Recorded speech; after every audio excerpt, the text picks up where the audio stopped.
ဒီကြီးခင်ဗျာကျွန်တော်တို့ဒီတင်ပြသော2020ကျင်းတဲ့ဒေသကြီးရရှိရေးဒီပညာသင်တန်းအတွက်အခွင့်အရေးကိုပြောပြပေးဖို့ပန်ကြားပါတယ် ဟုတ်ပါအဲ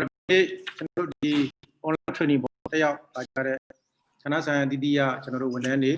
သင်တန်းဖြစ်လာဖို့အတွက်ကူညီပေးတဲ့ကျွန်တော် UNICEF နောက်ကျွန်တော်ဒီနေ့သင်တန်းမှာပါဝင်ပို့ချပေးကြမဲ့ကျွန်တော်တို့နီးပြဆရာဆရာမများပေါ့နော်အားလုံးမင်္ဂလာပါလို့နှုတ်ခွန်းဆက်တာပါတယ်ဗျဒီလိုမျိုးဒါ online training ကကျွန်တော်တို့ကိုဗစ်ကာလမှာမဖြစ်မနေကျွန်တော်တို့လိုအပ်ပါတယ်အဲ့အတွက်အရင်တော့ဆိုရင်တော့ကျွန်တော်တို့ဒါနေ့မှရှိတဲ့သင်တန်းကျောင်းပေါ့နော်သင်တန်းကျောင်းမှာကျွန်တော်တို့အရှင်းနည်းပေါ့ဒီသင်တန်းတွေကျွန်တော်တို့လုပ်ဖို့ရည်ရွယ်ထားတာပေါ့ပုဂ္ဂလိကတွေလည်းပါမှာပေါ့သို့တော့ကျွန်တော်တို့ကိုဗစ်ကာလအခြေအနေရတော့ဒီຢာဒီမဖြစ်နိုင်သေးဘူးမဖြစ်နိုင်တဲ့ကာလမှာကျွန်တော်တို့ခုလိုမျိုး online ကနေပြီးတော့စီစဉ်တာကိုကျွန်တော်အနေနဲ့တကယ်တမ်းကျတော့ပြန်စဉ်းစားကြည့်ရင်လက်တွေ့ကျွန်တော်တို့သင်တန်းကျောင်းမှာဖွင့်မယ်ဆိုရင်လူ20 30လောက်ပဲဒီချိန်ကိုဖွင့်နိုင်မယ်အကျိုးပြစ်တွေကတော့တစ်ခုနဲ့တစ်ခုမတူကြဘူးပေါ့နော်ဟိုမှာဆိုလူနည်းနည်းပဲရမယ်လူနည်းနည်းပဲရမယ်စားသောက်ဈေးတွေဘာတွေအများကြီးကုန်မယ်အခုဒီမှာကြတော့ကျွန်တော်တို့ကတကယ်တမ်းကလူအများကြီးရတော့နော်လူအများကြီးရတယ်ခုနကကုန်ကျစရိတ်တွေဆရာတွေအနေနဲ့လည်းကျွန်တော်ပြန်ကြည့်မယ်ဆိုလို့ရှိရင်ကျွန်တော်တို့ကပို့ပြီးတော့ဆရာတွေကိုလည်းကျွန်တော်တို့ကြဲကြဲပြတ်ပြတ်ရှာကူညီတောင်းခံနိုင်တယ်ဘမို့ရမှာကန့်သက်ချက်ရှိတာပေါ့နော်ပကံကြောင်းသွားရမယ်ဈေးတွေရှိမယ်ကျွန်တော်တို့ဒီထားဒီကျွန်တော်တို့ဆရာတွေနေဖို့တိုင်းဖို့ကိစ္စတွေအစပေါ့ဘက်စုံစဉ်းစားတဲ့ခါကျတော့ကန့်သက်ချက်တွေများသွားတော့ပေါ့အခုကတော့ကန့်သက်ချက်တွေပိုကျင်းမြောင်းသွားပြီးတော့ကျွန်တော်ပို့လုံနိုင်တယ်လို့ကျွန်တော်လည်းယူဆပါတယ်အဲ့တော့ဒါကတော့ကျွန်တော်တို့ကိုဗစ်နဲ့သင်တန်းနဲ့ပတ်သက်ပြီးတော့ပေါ့အဲ့တော့နောက်တစ်ခါထပ်ပြီးတော့ကိုဗစ်ကြောင့်ပဲကျွန်တော်တို့ training manual တွေကလည်းပို့ပြီးတော့ online ဖြစ်တဲ့အတွက်ကြကြပြန့်ပြန့်ကျွန်တော်တို့လုပ်နိုင်မယ်အဲ့လိုကျွန်တော်အနေနဲ့ယူဆတယ်တစ်ခါသင်ပြီးလို့ကျွန်တော်တို့ record ပေါ့ဗီဒီယိုတစ်ခါရိုက်ထားလို့ရှိရင်လည်းမြို့နယ်စင်တွေကိုကျွန်တော်တို့ပေးလိုက်မယ်ဆိုလို့ရှိရင်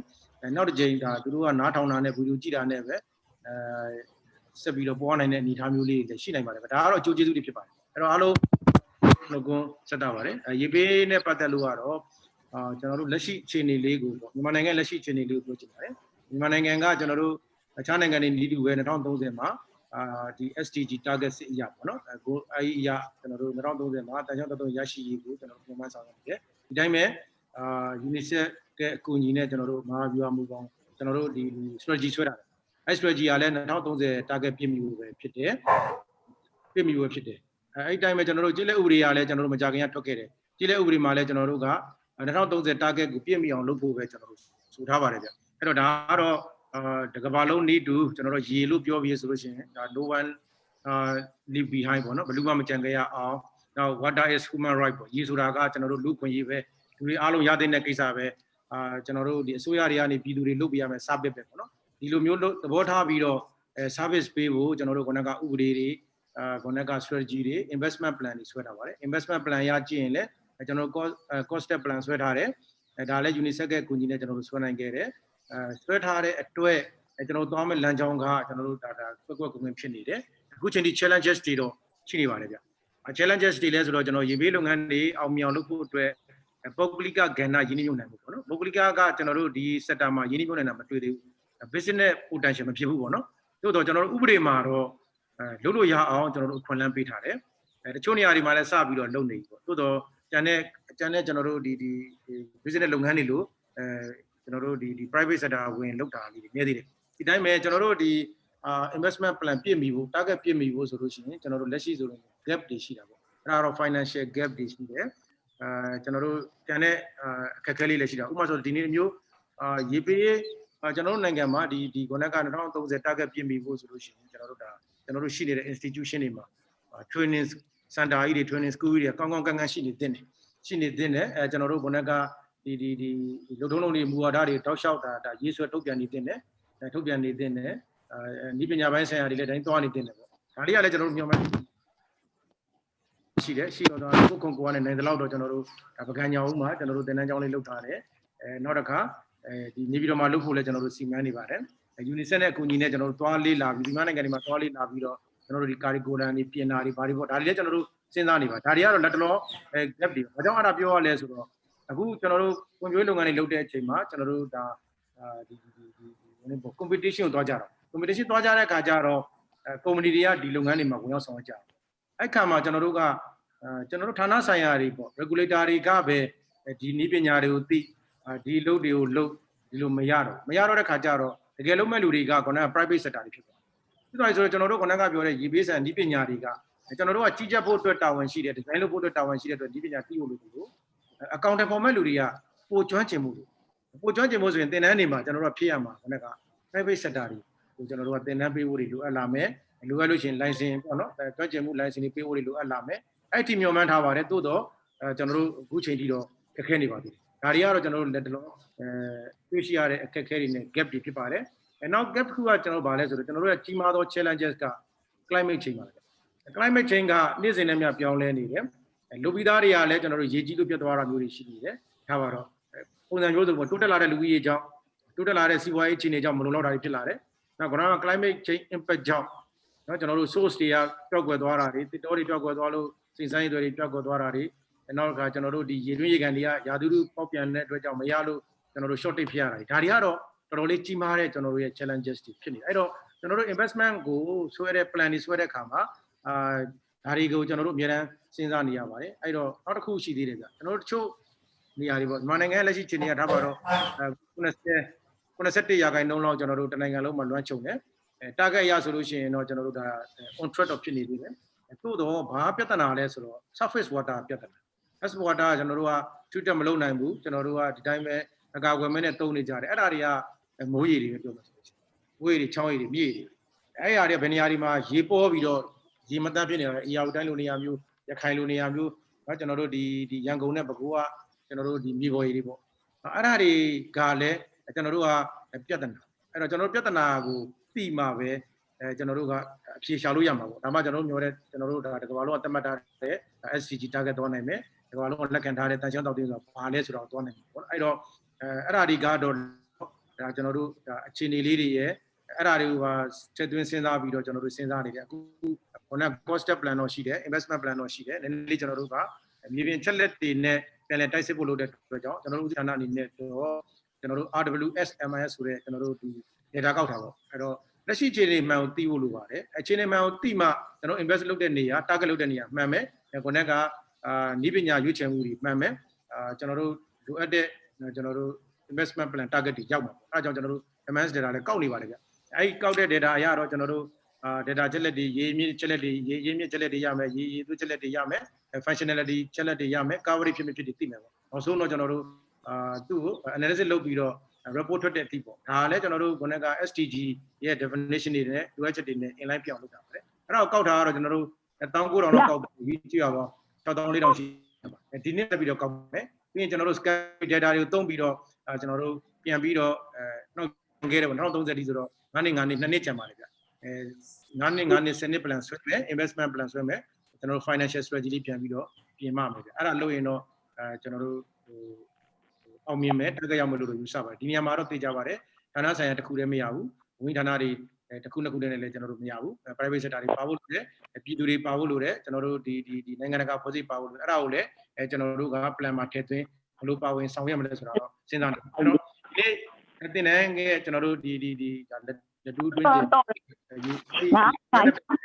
းဒီပညာရတော့ကျွန်တော်ပြန်ကြည့်မယ်ဆိုရင်ဒီပညာအများကြီးတွေကတစ်ခုပေါ့နော်ဒီနေ့တင်တဲ့ design ကျွန်တော်တို့ရေဘေးနဲ့ပတ်သက်တဲ့တင်တဲ့ကတော့အဲ့တော့ကျွန်တော်ရေဘေးလုပ်ငန်းဆိုတာတော့ဤပညာတွေကတော့အများကြီးရှိပါတယ် source ပေါ်မူတည်ပြီးတော့ကျွန်တော်တို့ကတင့်တော်တဲ့နည်းမှန်သမျှကျွန်တော်သုံးဆွဲရမှာဖြစ်တယ်အဲ့ဒီတွေကတော့ကျွန်တော်စဉ်းစားတဲ့အချိန်မှာကျွန်တော်တို့ engineer ဘိုင်းဆိုင်တွေစဉ်းစားတင်တာကတော့ sustainable ကျွန်တော်တို့ရှုထောင့်ကိုကျွန်တော်တို့ကြည့်တင်ပါတယ်ကျွန်တော်တို့လုပ်တဲ့ရေးဆွဲလိုက်တဲ့နည်းပညာကတဘာဝပတ်ဝန်းကျင်မထိခိုက်ဖို့ဒါလေးတစ်ချက်လည်းကျွန်တော်တို့စဉ်းစားဖို့လိုပါတယ်နောက်ဒီ operation and maintenance မှာဘယ်သူလုပ်မှာလဲဆိုတော့ကျွန်တော်တို့ခင်ဗျားတို့တွေကဒါကိုထိုင်ပြီးတော့လုပ်နိုင်မှာမဟုတ်ဘူးရွာ committee တွေကိုပဲကျွန်တော်တို့ဒါခိုင်းရမှာဖြစ်တဲ့အတွက်ရွာ committee တွေနားလည်အောင်ရိုးရိုးရှင်းရှင်းကျွန်တော်တို့ operation maintenance plan လေးတွေပါထည့်ပြီးတော့ design တစ်ခုလုပ်ပြီးဆိုရင်အဲ့ design နဲ့ပတ်သက်တဲ့ရေရှည်မှာလုပ်ရမှာ operation maintenance ဒါတွေကိုထည့်သွင်းသင်ကြားပေးရပါမယ်သင်ကြားပေးမှကျွန်တော်တို့တက်နေလို့တော့မရသေးဘူးကျွန်တော်တို့ကပြန်ပြီးတော့ committee တွေကိုပြန်ပြီးသင်ကြားပေးရမယ်ဒါမှကျွန်တော်တို့ဆောင်ရွက်လိုက်တဲ့ကျွန်တော်တို့ invest လုပ်လိုက်တဲ့ကျွန်တော်တို့ဒီ technology က long term sustainable ဖြစ်မယ်ကျွန်တော်တို့လူမှုနဲ့သဘာဝပတ်ဝန်းကျင်ကျွန်တော်တို့ထိခိုက်မှုမရှိဘူးရေရှည်လည်းခံမယ်အဲ့ဒါဆိုရင်တော့ကျွန်တော်တို့ effective ဖြစ်တဲ့ နီးပညာဖြစ်မှာပေါ့အဲ့တော့နီးပညာတော့တခုတည်းမဟုတ်ပါဘူးအခုလိုမျိုးonline နဲ့သုံးချရတဲ့အချိန်မှာကျွန်တော်အကြံပြုလိုတာကတော့အခုလိုမျိုးပဲဒီနေ့ဖွင့်တဲ့နော်ဒီနေ့ဖွင့်တဲ့ကျွန်တော်တို့နီးပညာတစ်ခုတည်းတွေမဟုတ်ဘဲနဲ့အခြားသောနီးပညာအားလုံးကိုလည်းဆက်ပြီးတော့သင်ပေးကြဖို့ကျွန်တော်တို့ဒီချိန်မှာresource ကလည်းကြည်ကြဲပြတ်ပြတ်ရနိုင်တဲ့အတွက်ကြောင့်resource ကိုလည်းနောက်ပိုင်းမှာကြည်ကြဲပြတ်ပြတ်လေးပို့ပြီးတော့ရှာပေးနိုင်ဖို့နောက်တစ်ခါဒီ private ပေါ့နော်နောက်သင်တန်းတွေကြားလို့ရှိရင်ကျွန်တော်တို့ခုနကျွန်တော်တင်ပြခဲ့သလိုပဲ private တွေကမြေပြင်မှာတင်တာဆွဲပြီးတော့လုပ်နေကြတယ်ကျွန်တော်တို့တည်တယ်လို့ကျွန်တော်တို့တတ်တယ်လို့ကျွန်တော်တို့ဒီမှာ private မှာလုပ်နေတဲ့ကျွန်တော်တို့တာဝန်ထမ်းဆောင်နေတဲ့ engineer တွေပဲဖြစ်ဖြစ်ဝန်ထမ်းတွေပဲဖြစ်ဖြစ်ပေါ့သူတို့တွေကကျွန်တော်တို့နဲ့ပိုကျွမ်းကျင်ပိုတော်ကောင်းပါသေးတယ်ဗျအဲကြောင့်အဲ့ဒါလေးကိုလည်းဆက်ပြီးတော့လုပ်ပေးကြဖို့တိုက်တွန်းနေကျွန်တော်လည်းညီကုန်းချုပ်ပါတယ်အားလုံးကျေးဇူးတင်ပါတယ်ဟုတ်ကဲ့အားလုံးပဲမင်္ဂလာပါခင်ဗျာကျွန်တော်တို့ပထမဆုံးကျေးဇူးတင်စကားပြောချင်တာကတော့ကျေးလက်ဒေသဖွံ့ဖြိုးတိုးတက်ရေးဦးစီးဌာနညွှန်ကြားရေးမှူးချုပ်ကြီးကိုယ်တိုင်အဖွင့်အမှာစကားပြောကြားပေးတဲ့အတွက်များစွာကျေးဇူးတင်ရှိပါတယ်အဲ့တော့ကျွန်တော်တို့ဆက်လက်ဆောင်ရွက်ရမယ့်အချက်အလက်တွေကိုလည်းပဲထည့်သွင်းပြောကြားသွားတဲ့အတွက်လည်းကျွန်တော်တို့များစွာကျွန်တော်တို့ကျေးဇူးတင်ရှိပါတယ်အဲ့တော့ကျွန်တော်တို့ကတော့ဒီနေ့ညွှန်ချုပ်ကြီးမိန့်မာသွားတဲ့အတိုင်းကျွန်တော်တို့ collateral well ပေါ့နော် collateral well ကိုဗမာလိုတော့ယေစုတွင်းကျယ်လို့ဘာသာပြန်နေဟုတ်ကဲ့ကျွန်တော်တို့ဒီယေစုတွင်းကျယ်ပေါ့နော်ဒီဆောင်ပြီးလက်ဆွဲဆိုပြီးတော့ manual ပေါ့လေဒါလေးကိုကျွန်တော်တို့ဌာနပေါင်းများစွာနဲ့ပူးပေါင်းပြီးတော့ကျွန်တော်တို့ပြုစုထားရှိပါတယ်အဲ့တော့ဒီ manual ထဲမှာတော့မိတ်ဆက်ဒီယေစုတွင်းကျယ်ဆိုတာမိတ်ဆက်အကြောင်းရေးထားပါတယ်ပြီးလို့ရှိရင်ဒီယေစုတွင်းကျယ်အမျိုးအစားတွေဘယ်မျိုးရှိတယ်။နောက်မြို့ရည်ပြည်လုပ်ငန်းတွေမှာယေစုတွင်းကျယ်တွေကိုအသုံးပြုပြီးတော့ဘယ်လိုအသုံးပြုနေတယ်ပြီးလို့ရှိရင်ကျေးလက်ဒေသတွေမှာယေစုတွင်းကျယ်စောက်မယ်ဆိုရင်ဒီစောက်မယ်ဆိုရင်ဘယ်လိုနေရာမျိုးတွေမှာဒီစောက်သင့်တယ်ဒီလိုယေစုတွင်းကျယ်တွေဆောင်ရွက်မယ်အကောင့်ထဲပေါ်မှာဆိုရင်ထည့်သွင်းစဉ်းစားရမယ်အချက်တွေကဘာတွေပြီးတော့ကျွန်တော်တို့ကျေးလက်ဒေသဖွံ့ဖြိုးတိုးတက်ရေးဦးစီးဌာနနဲ့ကျေးလက်နေပြည်သူများ UNICEF တို့ပူးပေါင်းပြီးတော့ပွင့်ညူမြို့နယ်ကျွဲတကားကျေးရွာမှာအောင်မြင်စွာတည်ဆောက်ထားတဲ့ယေစုတွင်းကျယ်တစ်ခုအကြောင်းကိုလည်းကျွန်တော်တို့ပါဝင်ပါတယ်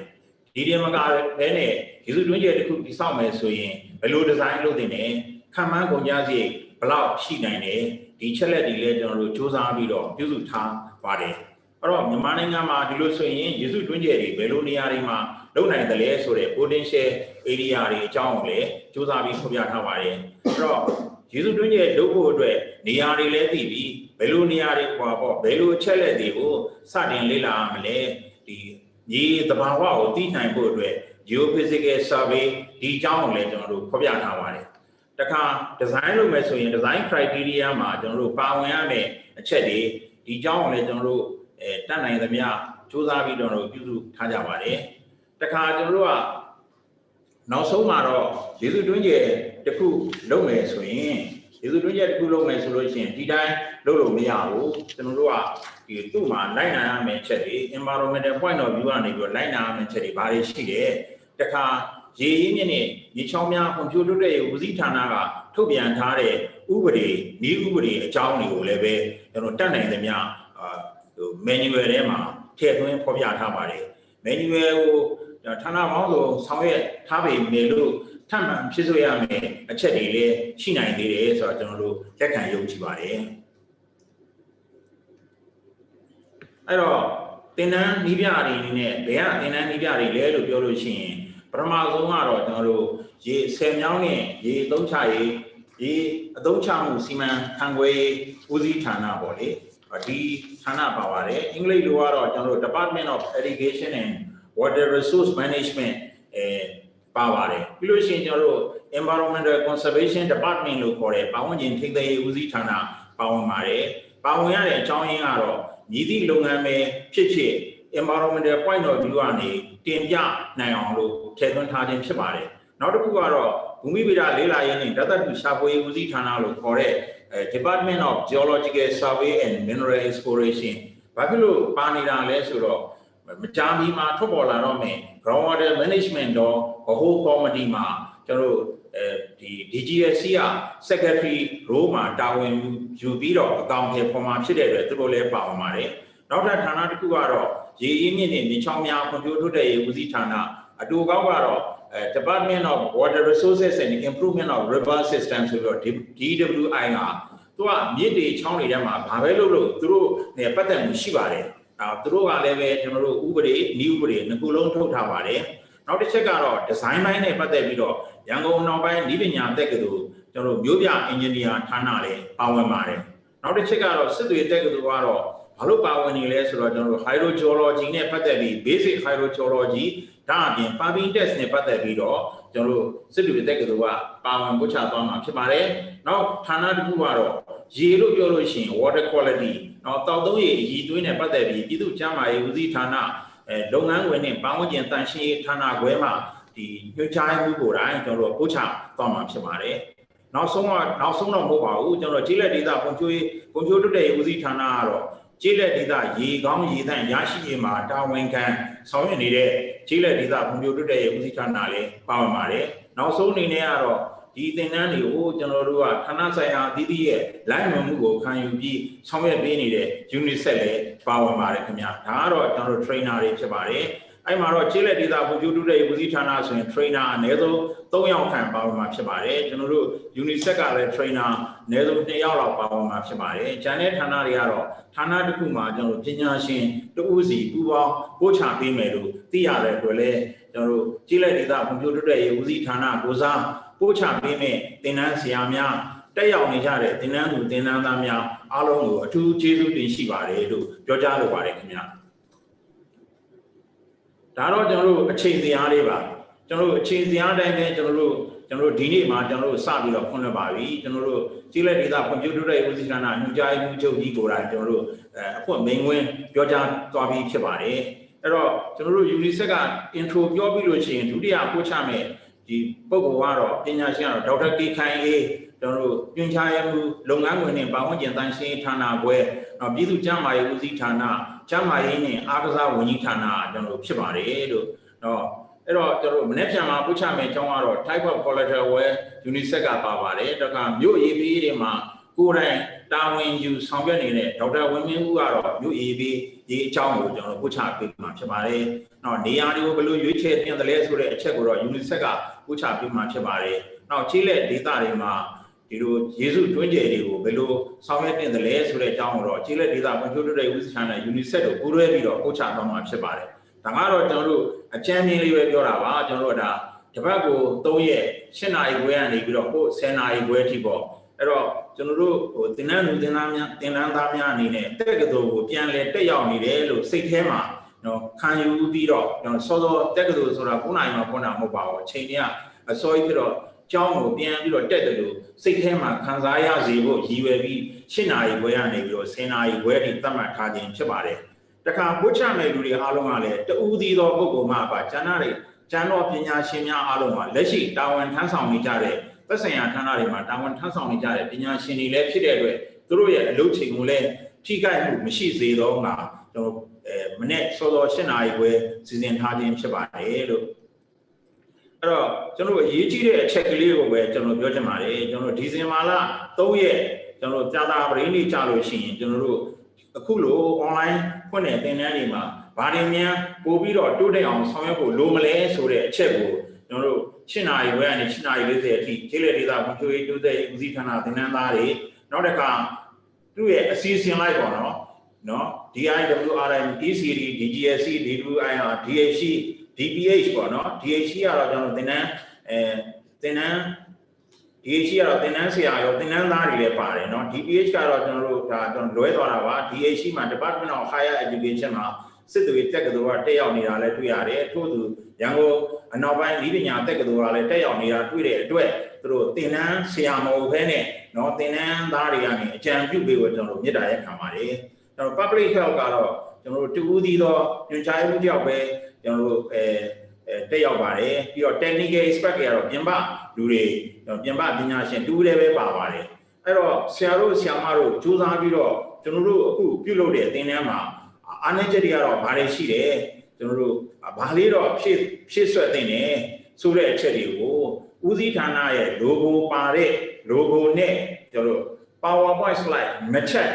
တိတိလုပ်ပေးဖို့ကျွန်တော်မြစ်တာရက်ခံပါတယ်ကျွန်တော်တို့တစ်ချက်မှာအချက်ကျွန်တော်တို့ဟိုထပ်ပြီးတော့ရှေ့ဆွဲသိတဲ့အရာတွေအကြောင်းเนาะဒါပြောသင့်ပါတယ်နောက်တစ်ချက်ကတော့သင်တန်းသားတွေကိုကျွန်တော်တို့ကပထမဆုံးလုပ်တာဖြစ်တဲ့အတွက်အများစုကနေပြီးတော့ပဲဖြစ်နေပါတယ်သင်တန်းသားတွေကိုလည်းမြည်သူတွေပါဝင်သင့်တယ်ဆိုတဲ့အကြောင်းကျွန်တော်တို့ဟိုတင်ပြပေးဖို့လိုပါတယ်ဒါကျွန်တော်တို့ကဒီဇင်ဘာလ3ရက်ကြာသပတေးနေ့ဖြစ်တဲ့အတွက်ကျွန်တော်တို့ကဒီဇင်ဘာလ2ရက်ဗုဒ္ဓဟူးနေ့ညနေမှာကျွန်တော်တို့အပြီးကျွန်တော်တို့စီစဉ်နဲ့ကျွန်တော်တို့ organizer တွေဖြစ်တဲ့ဒေါ်ခိုင်ဝင်ကျော်တို့ကျွန်တော်တို့ဒေါက်တာဝင်းမင်းဦးတို့ဒေါက်တာဝင်းမင်းဦးဆိုးနိုင်နဲ့ကျွန်တော်တို့ UNICEF ကကျွန်တော်တို့ပါဝင်နေတဲ့လူတွေပို့ချပေးဖို့ကိုကျွန်တော်မြစ်တာရက်ခံပါတယ်လို့အဲ့တော့ course coordinator တွေညတော့ဦးဆိုးနိုင်ဒုတိယညွှန်ကြားရေးမှူးကျွန်တော်တို့ဒါကြီးလက်ဒေသဖွံ့ဖြိုးတိုးတက်ရေးဦးစီးဌာနဖြစ်ပါတယ်ဒုတိယတစ်ယောက်ကတော့ဒေါက်တာဝင်းမင်းဦးကျွန်တော်တို့ PhD ကျွန်တော်ဒေါက်တာဝင်းမင်းဦးကတော့ကြီးလက်ဒေသဖွံ့ဖြိုးတိုးတက်ရေးဦးစီးဌာနဖြစ်ပါတယ်ဒေါ်ခိုင်ဝင်ကျော်ကျွန်တော်သူကတော့စည်ရင်းစရာတွေနဲ့ပတ်သက်ပြီးဆောင်ရွက်နေတာဖြစ်ပါတယ်ကျွန်တော်နာမည်ကခင်အောင်သိန်းပါကျွန်တော် UNICEF မှာကျွန်တော်လုပ်ပါတယ်အဲ့တော့တက်ရောက်လာတဲ့လူတွေကိုချိလိုက်တဲ့အခါကျတော့ကျွန်တော်တို့ဘာပဲပြောယောက်ျားမိန်းမညီညီမျှမျှပဲလို့တော့ကျွန်တော်တို့ပြောလို့ရပါတယ်အားလုံးကျွန်တော်တို့အမျိုးသားတွေရောအမျိုးသမီးတွေရောပါဝင်တဲ့အတွက်များစွာကျွန်တော်တို့ဂုဏ်ယူပြီးပါတယ်လို့ gender ကကျွန်တော်တို့ပြောနေတဲ့စကားလုံးမှာ gender ဆိုတာကျွန်တော်တို့တော်လေးပြောနေတယ်အမျိုးသားကြီးပဲတက်နေတာတော့စစ်တူတွေတက်ကတူကလွဲပြီး gender ကတော့ချားမအကုန်ပြည့်ပြည့်စုံစုံတက်တဲ့အတွက်တော်လေးအဆင်ပြေပါတယ်နော်တခါကျွန်တော်တို့တက်ရောက်တဲ့ဒေသတွေကိုကြည့်လိုက်တဲ့အခါကျတော့ပထမဆုံးကတော့ကျွန်တော်တို့ဒါတော့ပထမဆုံးလုပ်တဲ့သင်တန်းဖြစ်တဲ့အတွက်နေပြည်တော်ကအများဆုံးပေါ့လေပြီးလို့ရှိရင်ကျွန်တော်တို့ပြည်နယ်တိုင်းကျွန်တော်တို့စကိုင်းတိုင်းမန္တလေးတိုင်းမကွေးတိုင်းဒါလည်းပဲဒီနေရာမှာကျွန်တော်တို့က ECD ကိုခြေစူးECD ပေါ့နော် ECD ကပြည်နယ်တိုင်းပေါ့တိုင်းသုံးခုကထည့်ပေးတဲ့အတွက်ဒါလည်းကျွန်တော်တို့များစွာခြေစူးတင်ပါတယ်လို့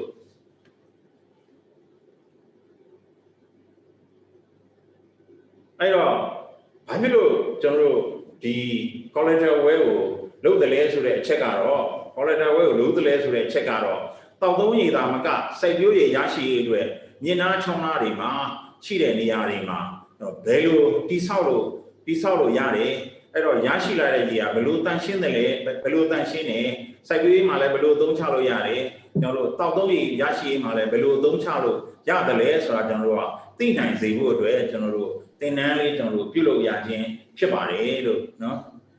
ဒုတိယဆက်ပြီးပို့ချမဲ့လူကကျွန်တော်ဒေါက်တာကေခိုင်အေးဖြစ်တဲ့အတွက်ကျွန်တော်ဒေါက်တာကေခိုင်အေးရောက်ရှိခြင်းရှိမရှိကျွန်တော်တို့ခဏလေးကျွန်တော်ကြည့်ခွင့်ပြုပါလို့ဆရာရောက်ပါပြီဆရာဆရာတက်ရောက်ရှာမလားလို့ဆိုတော့ပုံးနေတာဟုတ်ကဲ့ခင်ဗျာကျွန်တော်တို့ကဟိုပါပေါ့နော်ဒေါက်တာကေခိုင်အေးဆိုတာကျွန်တော်တို့ကကျွန်တော်နာမည်သုံးလုံးနဲ့နေတာပေါ့လေကေခိုင်အေးဆိုတော့လေဟုတ်တာပြောတာလေဟုတ်တာပြောတာဟုတ်ကဲ့ဒါဆိုလို့ရှိရင်ကျွန်တော်တို့ဒေါက်တာကေခိုင်အေးကနေပြီးတော့ဆက်လက်ပို့ချမှာဖြစ်တဲ့အတွက်ကျွန်တော်တို့ကscreen share လုပ်တာတွေဘာတွေပေါ့လေเนาะကျွန်တော် mic ကို mute လုပ်လိုက်ပါမယ်ဒီပြိုင်နဲ့ထဲမှာပဲကျွန်တော်တို့သင်တန်းသားများအားလုံးလည်းကျေးဇူးပြုပြီးတော့ mic ကလေးကို mute လုပ်ပေးထားဖို့ကျွန်တော်မေတ္တာရက်ခံပါတယ်ဘာကြောင့်လဲဆိုတော့ကျွန်တော်တို့ကျွန်တော်တို့သင်တန်းမှာပို့ချလုပ်ပြီးတော့ပြောအားလုံး record လုပ်ထားပါတယ်ပြီးလို့ရှိရင်ကျွန်တော်ဒီလို record လုပ်ထားတဲ့ဥစ္စာတွေကိုသင်တန်းသားတဦးချင်းစီကိုကျွန်တော်တို့ကပေးမှာဖြစ်ပါတယ်เนาะအားလုံး record လုပ်ထားဒါကြောင့်ကျွန်တော်ကျေးဇူးပြုပြီးတော့เนาะ mute လုပ်ထားပေးဖို့ကျွန်တော်မေတ္တာရက်ခံပါတယ်ခင်ဗျာဆရာမတွေအားလုံးမင်္ဂလာပါရှင်ကျမတော့ဒေါက်တာခိုင်ရေးပါလုပ်ငန်းခွင်နဲ့ပတ်ဝန်းကျင်ကျန်းမာရေးဌာနခွဲရပါရှင်ကြားပါသလားရှင်ကြားပါတယ်ရှင်ကြားပါတယ်ဒေါက်တာကြီးကြားပါတယ်ခင်ဗျာကြားပါတယ်ရှင်ဟုတ်ကဲ့ပါဆရာကျမတို့တော့ပေါ့နော်ဆရာဦးခေါင်သိန်းကဒီ National Drinking Water Quality Standard နဲ့ Health နဲ့ပတ်သက်ပြီးတော့ပြပြပေးပါဆိုတဲ့အတွက်ကြောင့်လို့ပေါ့နော်ကျမ National Drinking Water Quality Standard နဲ့သူရဲ့ Health Implication တွေပေါ့နော်အားနဲ့ပတ်သက်ပြီးတော့ကျမတင်ပြသွားပါမယ်ရှင်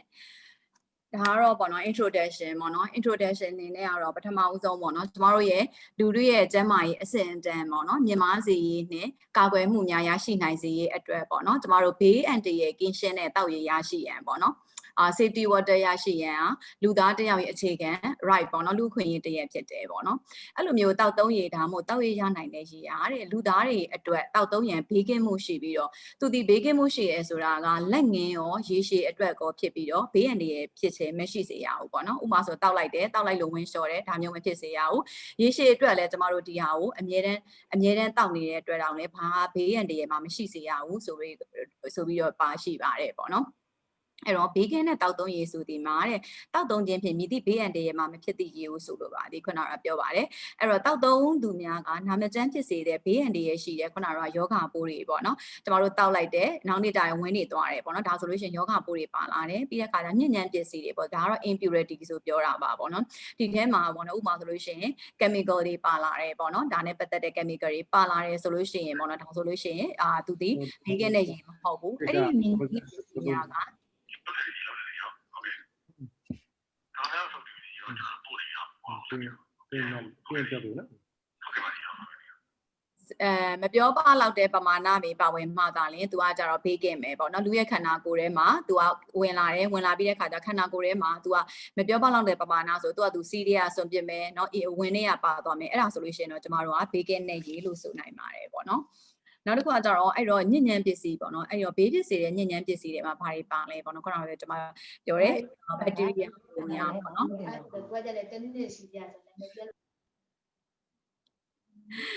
ဘက်တီးရီးယားပိုးတွေပါဝင်တယ်ပြီးတဲ့ခါကျလို့ရှိရင် virus ပိုးတွေပါဝင်တယ်ပေါ့နော်ဒါကတော့နောက်မှပြန်ပြောပါပိုတိုဆိုဝါကပ်ပါပိုးတွေပါဝင်တယ်ဒါတွေကိုကြတော့အလုံးကိုအနုဇီဝပိုးများဆိုတော့ microbiological ပေါ့နော်အဲ့ဒါနဲ့ပတ်သက်တဲ့ပိုးတွေပေါ့နော်ဒါနဲ့ပတ်သက်တဲ့အနုဇီဝပိုးများပါဝင်တယ်ပြီးတဲ့ခါကျကျမတို့ကင်ဆာဖြစ်စေတဲ့ဓာတုပစ္စည်းတွေပေါ့နော်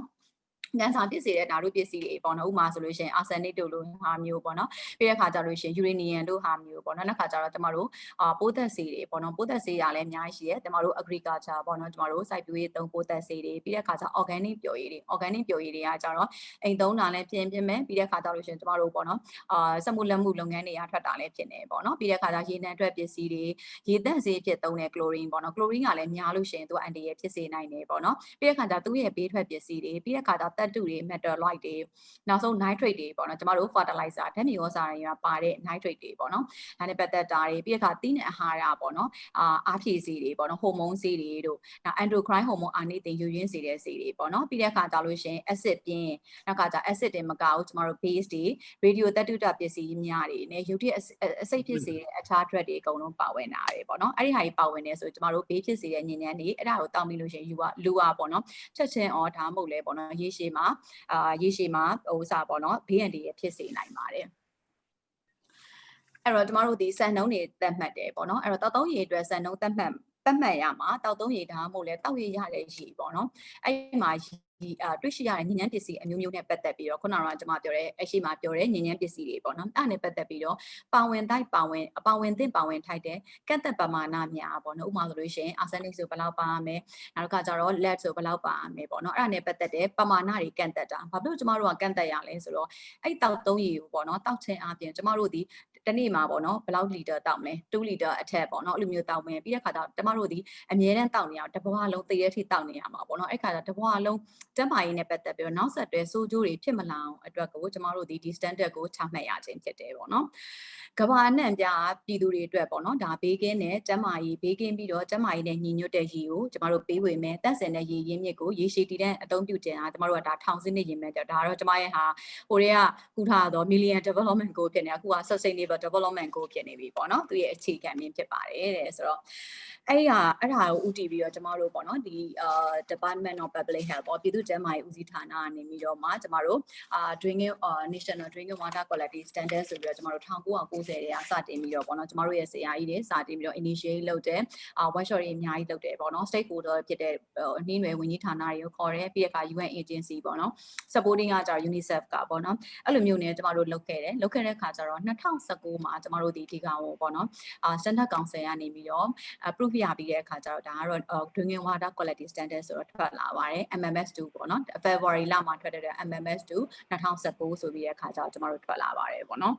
်အဲ့တော့ကျမတို့ရဲ့ဒီ standard ရဲ့ဥတည်ချက်ကဘာလဲဆိုတော့ကျမတို့ရဲ့ကြောက်သုံးရည်အရေးအသွေးဆိုင်ရာစံချိန်စံနှုန်းတွေကိုဖော်ထုတ်ခြင်းပေါ့နော်ဒီ standard တွေကိုကျမတို့ကြည့်ပြီးတဲ့အခါကျတော့လူတွေရဲ့ကျန်းမာရေးပေါ့နော် health ရဲ့ baking လုံခြုံရေး safety ပြီးတဲ့အခါကျလို့ရှိရင်လူမှုမြင့်မားရေးပေါ့နော်လူမှုဘဝမြင့်မားရေးအဲ့ဒီစတဲ့ကဏ္ဍတွေကိုကျမတို့ကနှင့်တင်ပေးဖို့ဆိုပြီးတဲ့အခါကျတော့ဒီကောင်ကို standard ကိုကျမတို့လောက်တာဖြစ်ပါတယ်အဲ့တော့သူ့ရဲ့စံနှုန်းရဲ့နယ်ပယ်နဲ့ကာမိရဲ့အတိုင်းအတာတွေပေါ့နော်သူ့ရဲ့စံနှုန်းရဲ့နယ်ပယ်ကကြတော့ကျမတို့တောက်ရည်ပေါ့နော်မြန်မာနိုင်ငံမှာရရှိသုံးစွဲနေတဲ့တောက်ရည်နဲ့ပတ်သက်ပြီးတော့ဒီစံနှုန်းကိုအသုံးပြုမယ်ပေါ့နော်ကျမတို့တောက်တဲ့ရည်တွေမှန်သမျှဒီစံနှုန်း except bottle water ပေါ့နော်အဲ့တော့ရေသန့်ဘူးကလွယ်ပြီးကျန်တဲ့တောက်ရည်တွေမှန်သမျှဒီကျမတို့ဒီ standard ကိုအသုံးပြုနိုင်တယ်ပေါ့နော်အဲ့တော့ဘယ်သူတွေကအသုံးပြုကြမလဲတဲ့ကျမတို့ရေနဲ့သက်ဆိုင်တဲ့လုပ်ငန်းအာဏာပိုင်တွေရေပေးဝေရေးလုပ်ငန်းမှာလက်တွေ့လှုပ်ဆောင်နေကြတယ်ပေါ့နော်ဒါအဖွဲ့အစည်းတွေအစိုးရနဲ့ပုဂ္ဂလိကအစည်းအဖွဲ့အစည်းတွေပေါ့နော်ရေပေးဝေလျက်ရှိတယ်ရေနဲ့သက်ဆိုင်ပြီးတဲ့အခါကျတော့ဝန်ဆောင်မှုပေးနေတဲ့အဖွဲ့အစည်းနဲ့ဌာနတွေပြီးတဲ့အခါကျတော့ကျမတို့ဒီတောက်သုံးရေဟိုဓာတ်ခွဲတဲ့ဓာတ်ခွဲခန်းတွေပေါ့နော်နောက်တစ်ခါကျပြည်သူလူထုနဲ့အခြားသက်ဆိုင်တဲ့အဖွဲ့အစည်းတွေကနေပြီးတော့ဒီစံနှုန်းကိုအသုံးပြုရမှာပေါ့နော်အဲ့တော့သူကအထွေထွေသတ်မှတ်ချက်အနေနဲ့ပေါ့နော်ကျမတို့ကတောက်သုံးရန်အတွက်ပဲလားပေါ့နော် portable water သုံးရန်အတွက်အခုကချက်ပြုတ်ရန်အတွက်ကောအိမ်သုံးရန်အစားအသောက်တွေစေးမယ်တို့ဘာလို့အတွက်ကောအဲ့ဒီအတွက်ကောမလိုဘူးလားဆိုတော့ဒီရဲ့အရေးအသွေးကကျမတို့အရေးကြီးတယ်ပေါ့နော်ပကံစေးတဲ့အထက်မှာကျမတို့ကdrinking water ကိုစားသူ့ရဲ့ standard နဲ့မဟုတ် bacteria တွေကပ်ပါသွားတယ်အဲ့ပေါ်ကျမတို့ကထမင်းထည့်ပြီးတော့စားလိုက်တယ်ဒါဆိုလို့ရှိရင်လည်းဒါဒီဟာကျမတို့ပေါ့နော်ပြဿနာဖြစ်နိုင်တယ်ပေါ့နော်အဲ့ဒီအတွက်ကြောင့်မလို့ဒီဟာတွေအကုန်လုံးပေါ့နော်ဒီလိုအသုံးပြုတဲ့ဟာတွေအကုန်လုံးအတွက်ရေရဲ့ရည်သွေးကလူရဲ့ကျန်းမာရေးကိုအရေးကြီးတဲ့တက်ရောက်မှုတွေရှိနေတယ်ပေါ့နော်အားကြောင့်ကျမတို့ဒီအရေးသွေးပေါ့နော်ဒီမှာပါတဲ့ standard မှာပါတဲ့ရေသွေးတိုင်းစစ်ပြီးတဲ့အခါကျတော့ကျမတို့စစ်ဖို့လိုအပ်တယ်ပေါ့နော်အဲ့တော့ဒါကတော့စံတက်မှတ်ချက်ပေါ့နော်စံတက်မှတ်ချက်မှာဆိုလို့ရှိရင်ပုံမှန်အဖြစ်ဆိုလို့ရှိရင်ကျမတို့၃ခုခွဲထားတယ်ယူပဆိုင်ရာဓာတုဗေဒဆိုင်ရာနဲ့ပြီးတဲ့အခါကျလို့ရှိရင်အနုဇီဝဗေဒဆိုင်ရာဆိုပြီးတော့၃ခုခွဲထားပါတယ်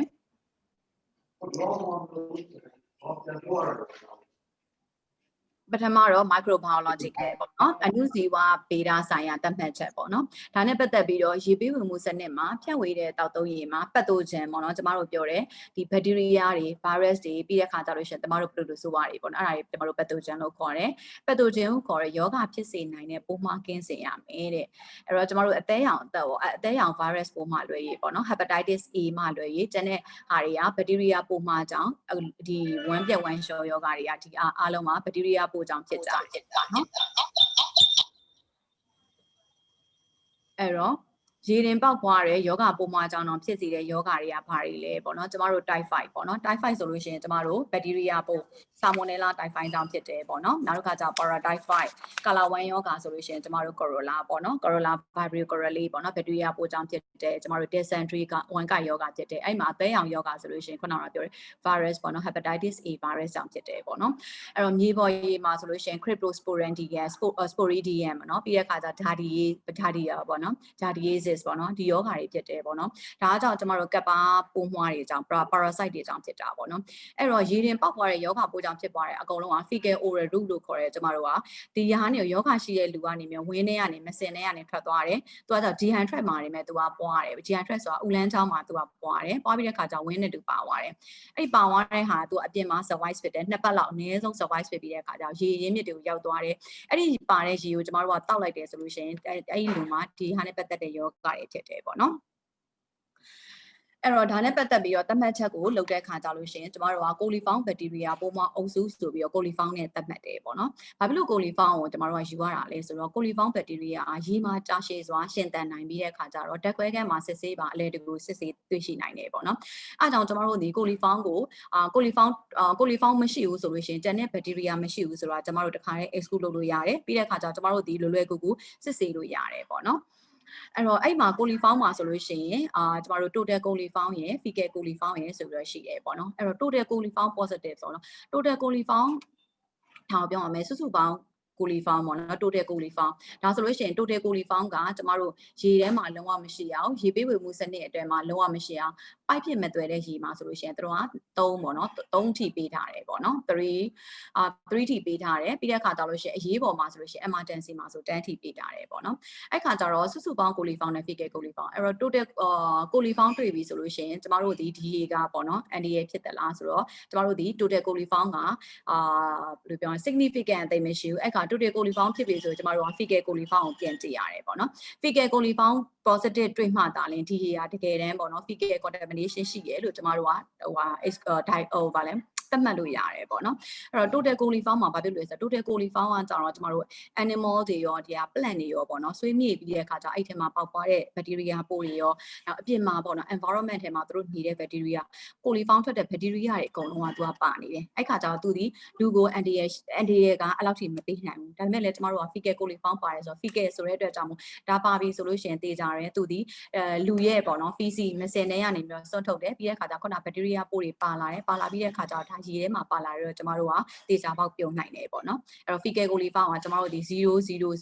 လုံးဝကိုပိုက်ပဲဖြစ်ဖြစ်ဘာပဲဖြစ်ဖြစ်ရေထဲမှာလုံးဝကိုမရှိရပါဘူးဒါပေမဲ့အရေးပေါ်ရေပေးဝင်မှုမှာကျတော့ကျမတို့3ထိပေါ့နော် emergency ရဲ့ camp တွေမှာဆိုလို့ရှိရင်တော့သူ့ကို3ထိပေးထားပါတယ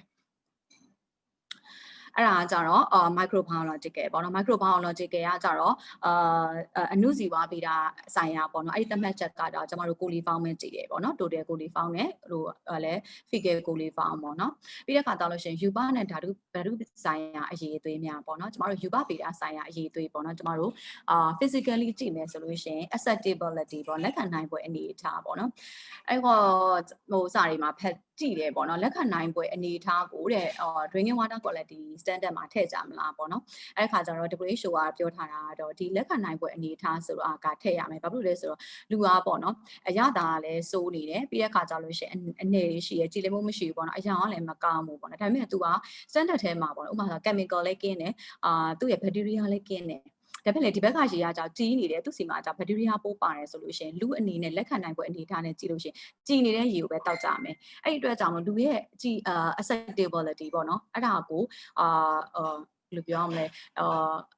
ညစ်ပတ်နေလို့ရှိရင်ပေါ့နော်ဒီရေကဘလောက်ပဲကောင်းပေါ့နော်လူတွေကတောက်ကြမှာမဟုတ်ဘူးဒီဘက်ကမကောင်းတဲ့ရေကိုသွားပြီးတော့ရွေးပြီးတောက်ကြမှာဖြစ်တဲ့အတွက် acceptability ဆိုတဲ့လက်ခံနိုင်ပွဲအနေအထားကို drinking water quality standard ထဲမှာထည့်ဖို့လိုတယ်ဆိုပြီးတဲ့အခါကျတော့ထည့်ထားတာပေါ့နော်အဲ့ခါကျတော့ကျမတို့ကြည့်မယ်ဆိုအရေရဲ့အရသာဆိုတော့အရသာရဲ့အနေရဲ့အယောင်အစိမ်းရဲ့ပေါ့နော်အဲ့တော့ကျမ်းမာရေးပေါ်မှာသူကတက်ရောက်မှုရှိတယ်လားဆိုတော့မကောင်းတဲ့တက်ရောက်မှုတော့မရှိဘူးဒါပေမဲ့လည်းစိတ်တည်နေမယ်ပြီးတဲ့အခါကျလို့ရှိရင်သူကအစင်းအနံ့မရှိဘူးအရသာမရှိဘူးဆိုလို့ရှိရင်တောက်သုံးရေပေါ့နော်အကွယ်သူကရေကကြည်နေမယ်ဆိုလို့ရှိရင်သူကတောက်ချင်တာပေါ့အဲ့ဒါအတွက်ကိုကျမတို့ထည့်ထားတာပေါ့နော်အဲ့တော့အယောင်ဆိုလို့ရှိရင်တော့များသောအားဖြင့်တောက်သုံးရေမှာတောက်သုံးရေမှာကျမတို့ရန်ကုန်မှာဆိုလို့ရှိရင်တည်တာပါတယ်ကျမတို့စစ်လိုက်တဲ့ဟိုဟာတွေအကုန်လုံးကတန်တက်တွေပါတယ်ပေါ့နော်တန်တက်ပါတဲ့ရေဆိုလို့ရှိရင်ကျမတို့တန်ကြီးအောင်လို့ညီညွတ်အောင်လို့ပါရှိတတ်တယ်ပေါ့နော်အဲ့ဒါဆိုလို့ရှိရင်ပြီးတဲ့အခါကျလို့ရှိရင်သူကတန်တက်အပြင်သူက mechanism ပါလာလို့ရှိရင်အနက်ရောင်ထိရှိရလို့ပြောတယ်ပေါ့နော်အဲ့ဒီနှစ်မျိုးစလုံးကရေပိုက်ဆက်များနဲ့ရေပိုက်ဆက်များမှာတန်ကြီးအောင်စွန့်ထင်းစေတယ်ပေါ့နော်ဒါပေမဲ့လူတော့ပြဿနာရှိသလားဆိုတော့မရှိပါဘူးအဝတ်ထဲ stain အတွက်ပဲပြဿနာရှိရပေါ့နော်အရာနောက်တစ်ခါဆိုအနက်ကလည်းခုနကတော့အနက်ပေါ်မနှစ်မြို့ကိုခံယူကြတော့လေပေါ့နော်ကျမကြီးအတွက်တော့ anti ရမပေးဘူးပေါ့နော်အဲ့တော့အနံ့မကောင်းဘူးပေါ့ဒါပေမဲ့တချို့ဟာတွေကြောင့် chemical တွေပါတယ်ဆိုလို့ရှိရင်တော့တချို့တွေကဥပမာဆို organic တွေပေါ့နော် organic တွေပါတယ်ဆိုလို့ရှိရင်တော့အနံ့တွေပါတယ်ရတာဆိုလို့ရှိရင်တော့ဒါကတော့ anti ရှိတာပေါ့နော်နောက်တစ်ခုကကျတော့ pH ပေါ့နော် pH ဆိုဒီမှာသူကရေရဲ့ acid ပေါ့နော် hydrogen ion pH ပေါ့ H+ ပေါ့နော်သူက acid တဲ့ပြီးတဲ့ခါကျ alkaline ကိုတိုင်တာပေါ့နော်အဲ့တော့အခုpH 7 ထက်ဟိုဖြစ်မယ်ဆိုလို့ရှိရင်သူက acidic ဖြစ်သွားပြီးတဲ့ခါကျတော့ဟိုဘက်ကိုဆိုလို့ရှိရင် basic ဖြစ်မယ်ပေါ့နော်ပုံမှန်အားဖြင့်တော့သူကကျမတို့ drinking water quality ထဲမှာကျတော့သူကကျတော့ 6.8 to ဘယ်လောက်လဲ 6.8 to 8.5 ဆိုပြီးတဲ့ခါကျတော့ကျမတို့ထားရတယ်ပေါ့နော်ဒါပေမဲ့လည်းတဘာဝရေထဲမှာပုံမှန်အားဖြင့်ဆို pH တန်ဖိုးအား4 to 9ကြားထဲမှာရှိတယ်ပေါ့နော်နောက် alkali နဲ့ alkaline မြေသက်တူများမှာ bicarbonate နဲ့ carbonate များတဲ့အတွက်ကြောင့်မလို့အများစုမှာအနည်းငယ်အဖန်တက်များပြီးတော့ခါကျတော့ base ဆန်တယ်ပေါ့နော်ဒါနဲ့ပတ်သက်ပြီးတော့ကျမတို့တွေဗာလဲဟိုမှာ ဖက်အံပေါ့နော်ဖက်အံမှာရေတွေမဲသွားလို့ဆိုပြီးတဲ့ခါကျတော့ကျမတို့တွေအဲ့ဒါကြီးကိုသွားစစ်ရပါတယ်ပေါ့နော်သွားစစ်ရတဲ့ခါကျတော့အဲ့မှာပေါ့နော်ရေတွင်းရေတွေထဲမှာရေကကာလာအယောင်တစ်ခုပေါ့နော်ကာလာတစ်ခုဖြစ်လာတယ်အဲ့ခါကျအဲ့ဒီလူတွေကမတောက်ချင်ကြဘူးပေါ့နော်ဘေးနားမှာလည်းမိုင်းတစ်ခုရှိတယ်ပေါ့နော်ဘေးနားမှာဘာမိုင်းလဲတော့မသိဘူးနော်ကြောက်မီသွေးမိုင်းတစ်ခုရှိတယ်ပေါ့နော်အဲ့တော့ကြောက်မီသွေးမိုင်းက waste water တွေအကြောင်းသူတို့ရဲ့ရွာထဲမှာရှိတဲ့ရေရပေါ့နော်မဲပါတယ်ပေါ့နော်သူတို့ရဲ့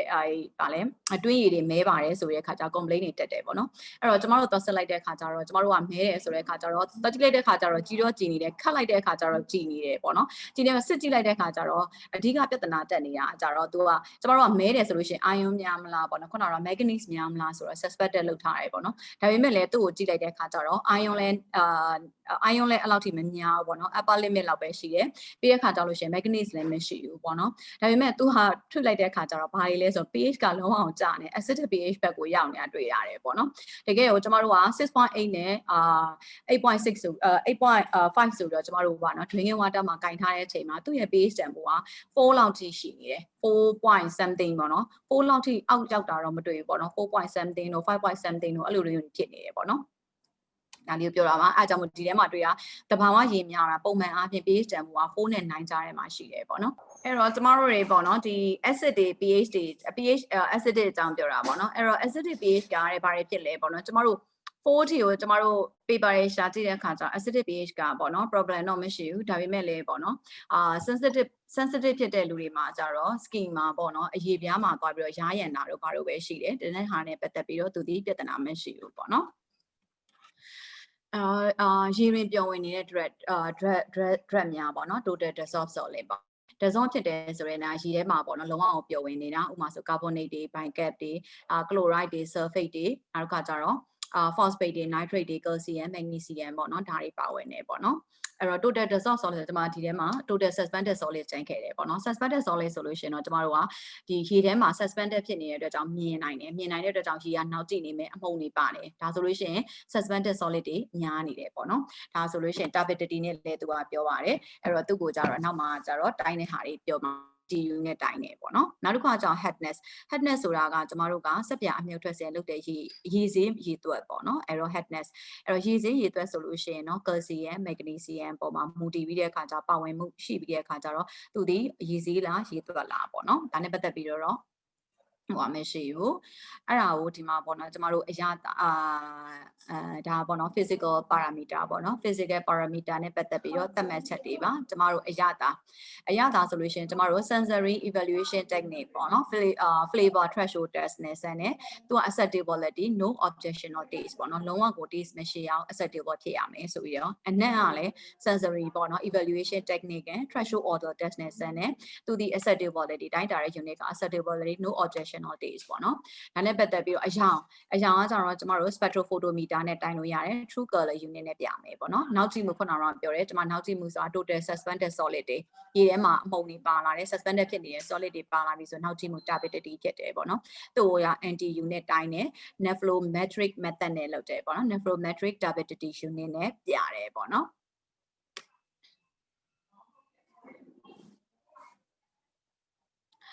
အဲ့ဒါကြောင့်ခုနကပြောတာကျမ physical ပေါ့နော် physical ကပါတာကြတော့ကျမတို့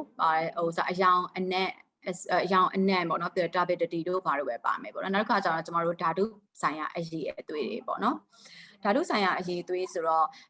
ပေါ့ရေထဲမှာပါဝင်တဲ့ chemical တွေပေါ့နော်ပုံစံမျိုးနဲ့ပါဝင်နိုင်တယ်ဘယ်လိုဖြစ်နိုင်မလဲဆိုတော့ကျမတို့တဘာဝအလျောက်ဖြစ်တည်နေခြင်းပေါ့နော်ဥပမာဆိုလို့ရှိရင်နောက်ပိုင်းလဲတွေ့ရပါမယ် arsenic တို့လို့ fluoride တို့လို့ပြီးတဲ့အခါကျလို့ရှိရင်တချို့နေရာမှာ uranium တို့လို့ပေါ့နော်အဲ့လိုမျိုးဆိုလို့ရှိရင်သူ့ရဲ့ကြောက်တဲ့ထဲမှာသူကတဘာဝအတိုင်းဖြစ်နေတယ်နောက်တစ်ခုကကျတော့ကျမတို့စိုက်ပျိုးရေးလုပ်ငန်းတွေမှာတုံးတာပေါ့နော်များသောအားဖြင့်ခုနကတော့ကျမပြောတဲ့ fertilizer တွေတုံးတယ်ပြီးတဲ့အခါကျလို့ရှိရင် hormone ပါတဲ့ဆေးတွေတုံးမယ်ပြီးတဲ့အခါကျလို့ရှိရင်ကျမတို့ဟိုဟာတွေတုံးမယ်ပေါ့နော်ဟိုစား pesticide တွေပိုးသက်ဆေးတွေတုံးမယ်ပေါ့နော် နောက်ခါကျအများဆုံးသုံးတာကစက်ရုံအလုပ်ရုံတွေမှာအသုံးပြုတဲ့ chemical တွေပေါ့နော်ဒါဆိုလို့ရှိရင်လည်းတို့က properly treat မလုပ်ဘဲနဲ့ကျမတို့တွေလွတ်ပစ်လိုက်မယ်စွန့်ပစ်လိုက်မယ်ပေါ့နော်နောက်ခါကျရေပြုပြင်တန့်စင်ခြင်းလုပ်ငန်းအစင်စင်သုံးပုံနေအိမ်များပေါ့နော်စသည်မှာရေပြုပြင်တန့်စင်ခြင်းပေါ့နော်ဒါဆိုကျမတို့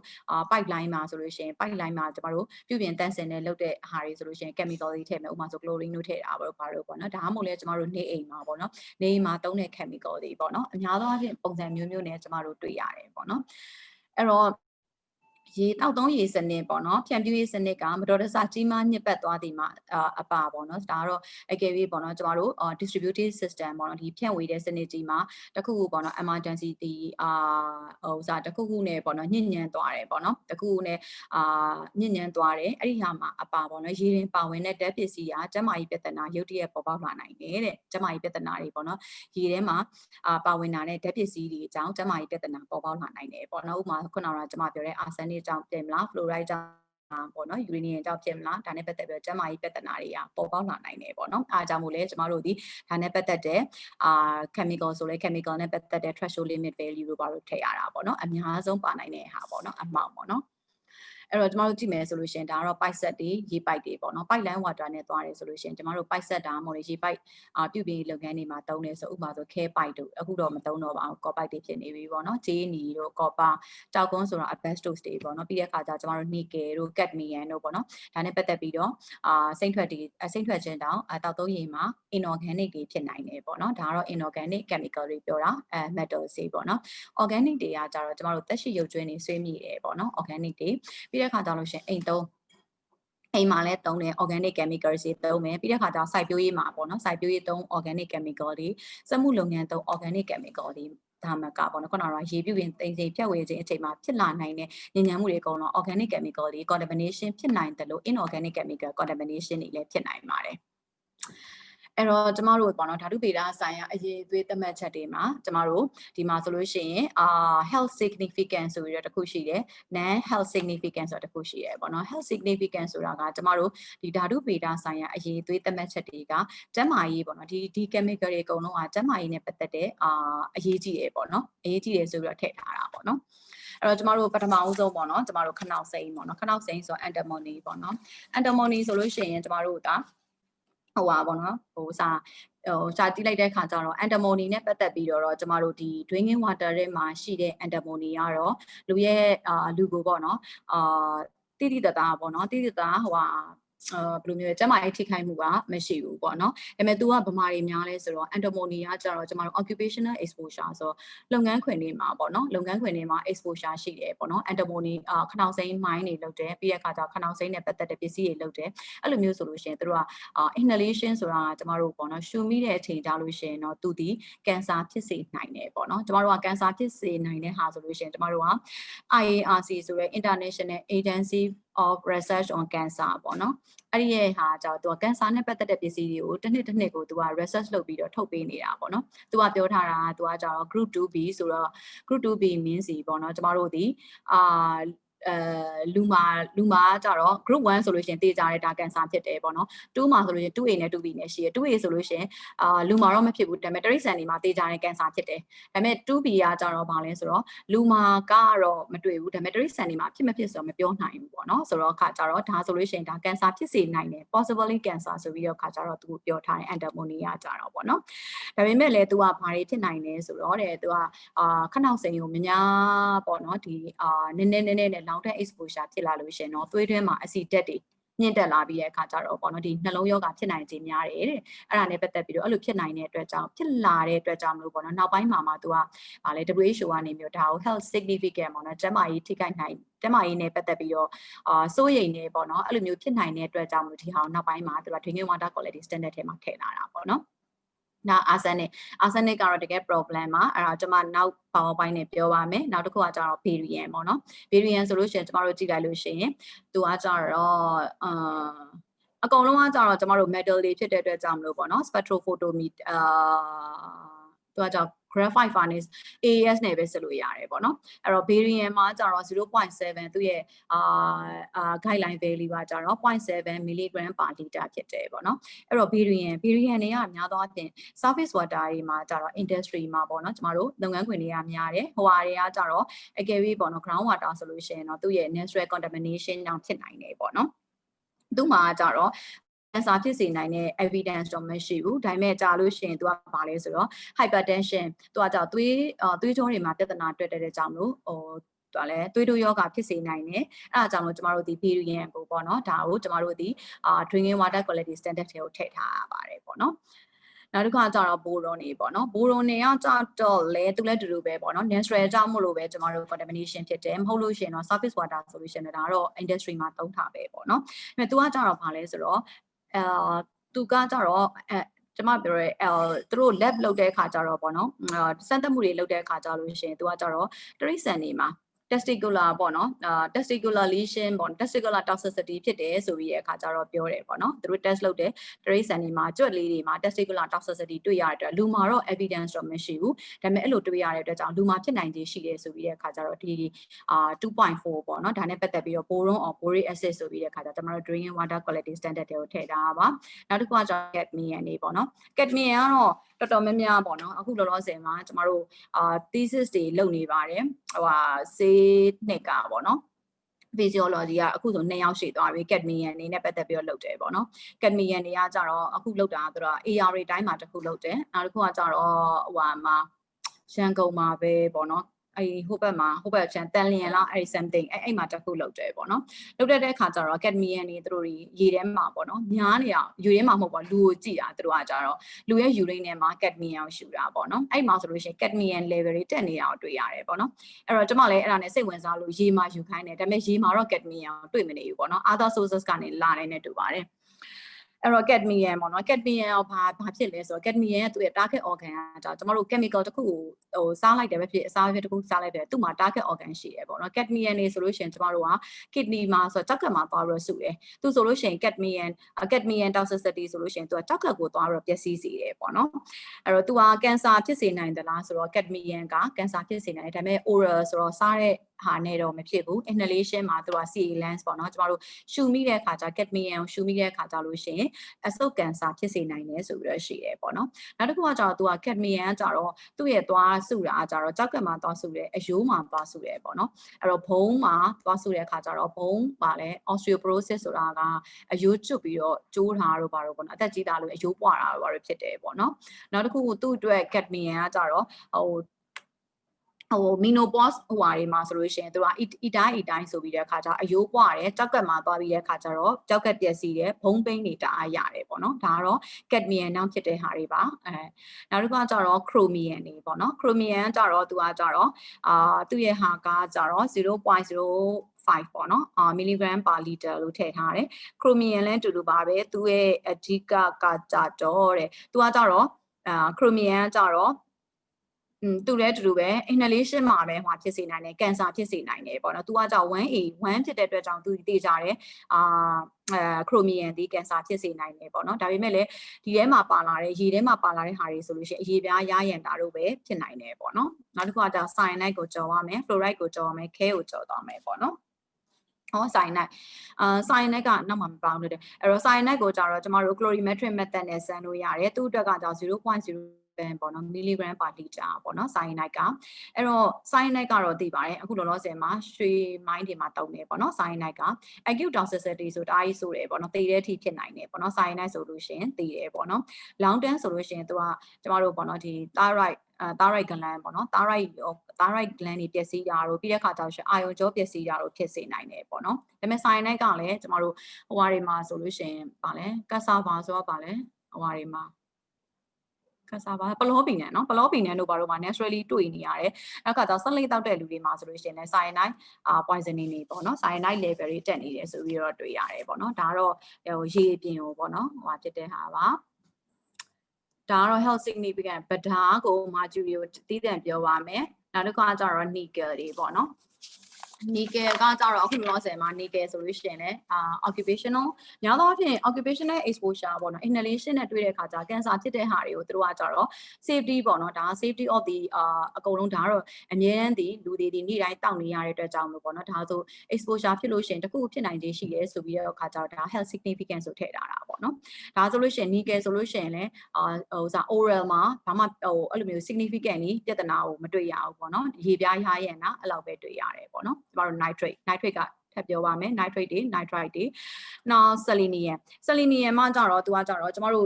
့လူတွေအတွက်အရေးပါတယ်ပေါ့နော် essential element တွေမှာပါတယ် selenium မှာကြတော့လေအဲ့တော့ selenium ဆိုလို့ရှိရင်သူကကြတော့ toxic ဆိုလို့ရှိရင် long term exposure ဆိုလို့ရှိရင်ဒီဟာထက်များလာပြီဒီလောက်ထက်အများကြီးဖြစ်လာတယ်ပေါ့နော် long term exposure ဖြစ်လာတယ်ဆိုလို့ရှိရင်တော့သူကတော့ hair တွေနေတွေနောက်ဆုံးကျတော့ liver enzyme တွေတက်လာတယ်ပေါ့နော်liver ဆိုတော့အသေးမှာသွားတော့ဒုက္ခပေးတယ်ပေါ့နော် selenium မှာကြတော့နောက် uranium ကကြတော့ဒါတော့စားပေါ့နော် cancer ဖြစ်စေနိုင်တယ်ဒါပေမဲ့လည်းevidence ကတော့တိတ်ပြီးတော့သူကuranium မှာ high dose exposure မှာဆို cancer ဖြစ်စေနိုင်တယ်ဒါပေမဲ့လည်းကျမတို့ဒီdrinking water ထဲမှာပါတဲ့ uranium ဒီအနည်းငယ်လောက်ပဲဖြစ်တဲ့အတွက်ကြောင့်ဒါနဲ့ပတ်သက်ပြီးတော့ health ကိုထိခိုက်နိုင်တယ်ဆိုတဲ့ evidence တော့မတွေ့ရသေးပါဘူးပေါ့နော်အဲ့လိုတော့ရေးထားပါတယ်နောက်တစ်ခုကကျတော့ copper copper ကြတော့လေသူကကြတော့ essential elements တွေမှာပါပါတယ်လူအတွက်မရှိမဖြစ်အရေးပါတဲ့ elements တွေမှာပေါ့နော်အဲ့တော့သူကကြတော့ဘာတွေလဲဆိုတော့ copper များလာလို့ရှိရင်ကျမတို့က GI tract ဆိုတာကဥလန်းချောင်းမှာသွားပြီးတော့ပြဿနာတက်နိုင်တယ်ပေါ့နော်နောက်တစ်ခုကကြကာလရှည်မှာဆိုလို့ရှိရင်တော့သူကကြတော့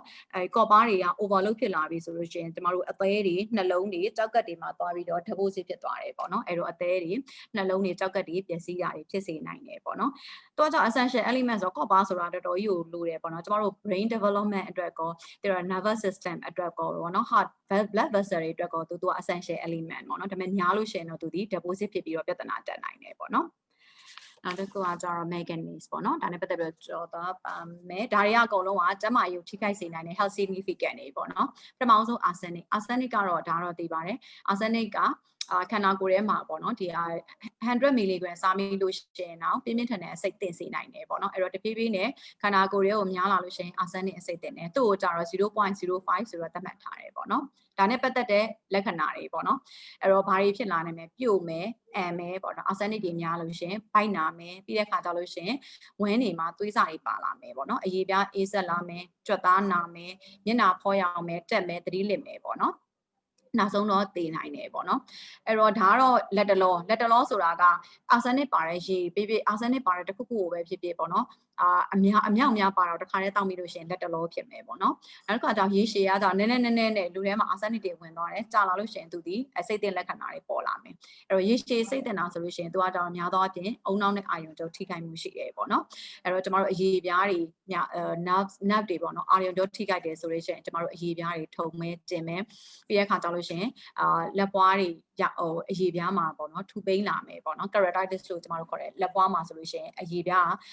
ကျမတို့ထူကြီးဖြစ်နေတာပေါ့နော်နောက်ကြောက်ကက်နဲ့အသေးတွေပျက်စီးတယ်သွေးနေကိုပျက်စီးတယ်ဒါကြောင့်နောက်ဆုံးကအရေပြားကင်ဆာထိတာတော့အရေပြားကင်ဆာမှာ B cell နဲ့ squamous cell carcinoma ပေါ့နော်ကင်ဆာတွေဖြစ်စေနိုင်တယ်တဲ့ဒီမှာဆိုလို့ရှိရင်ကျမတို့ပေါ့နော်ဒီ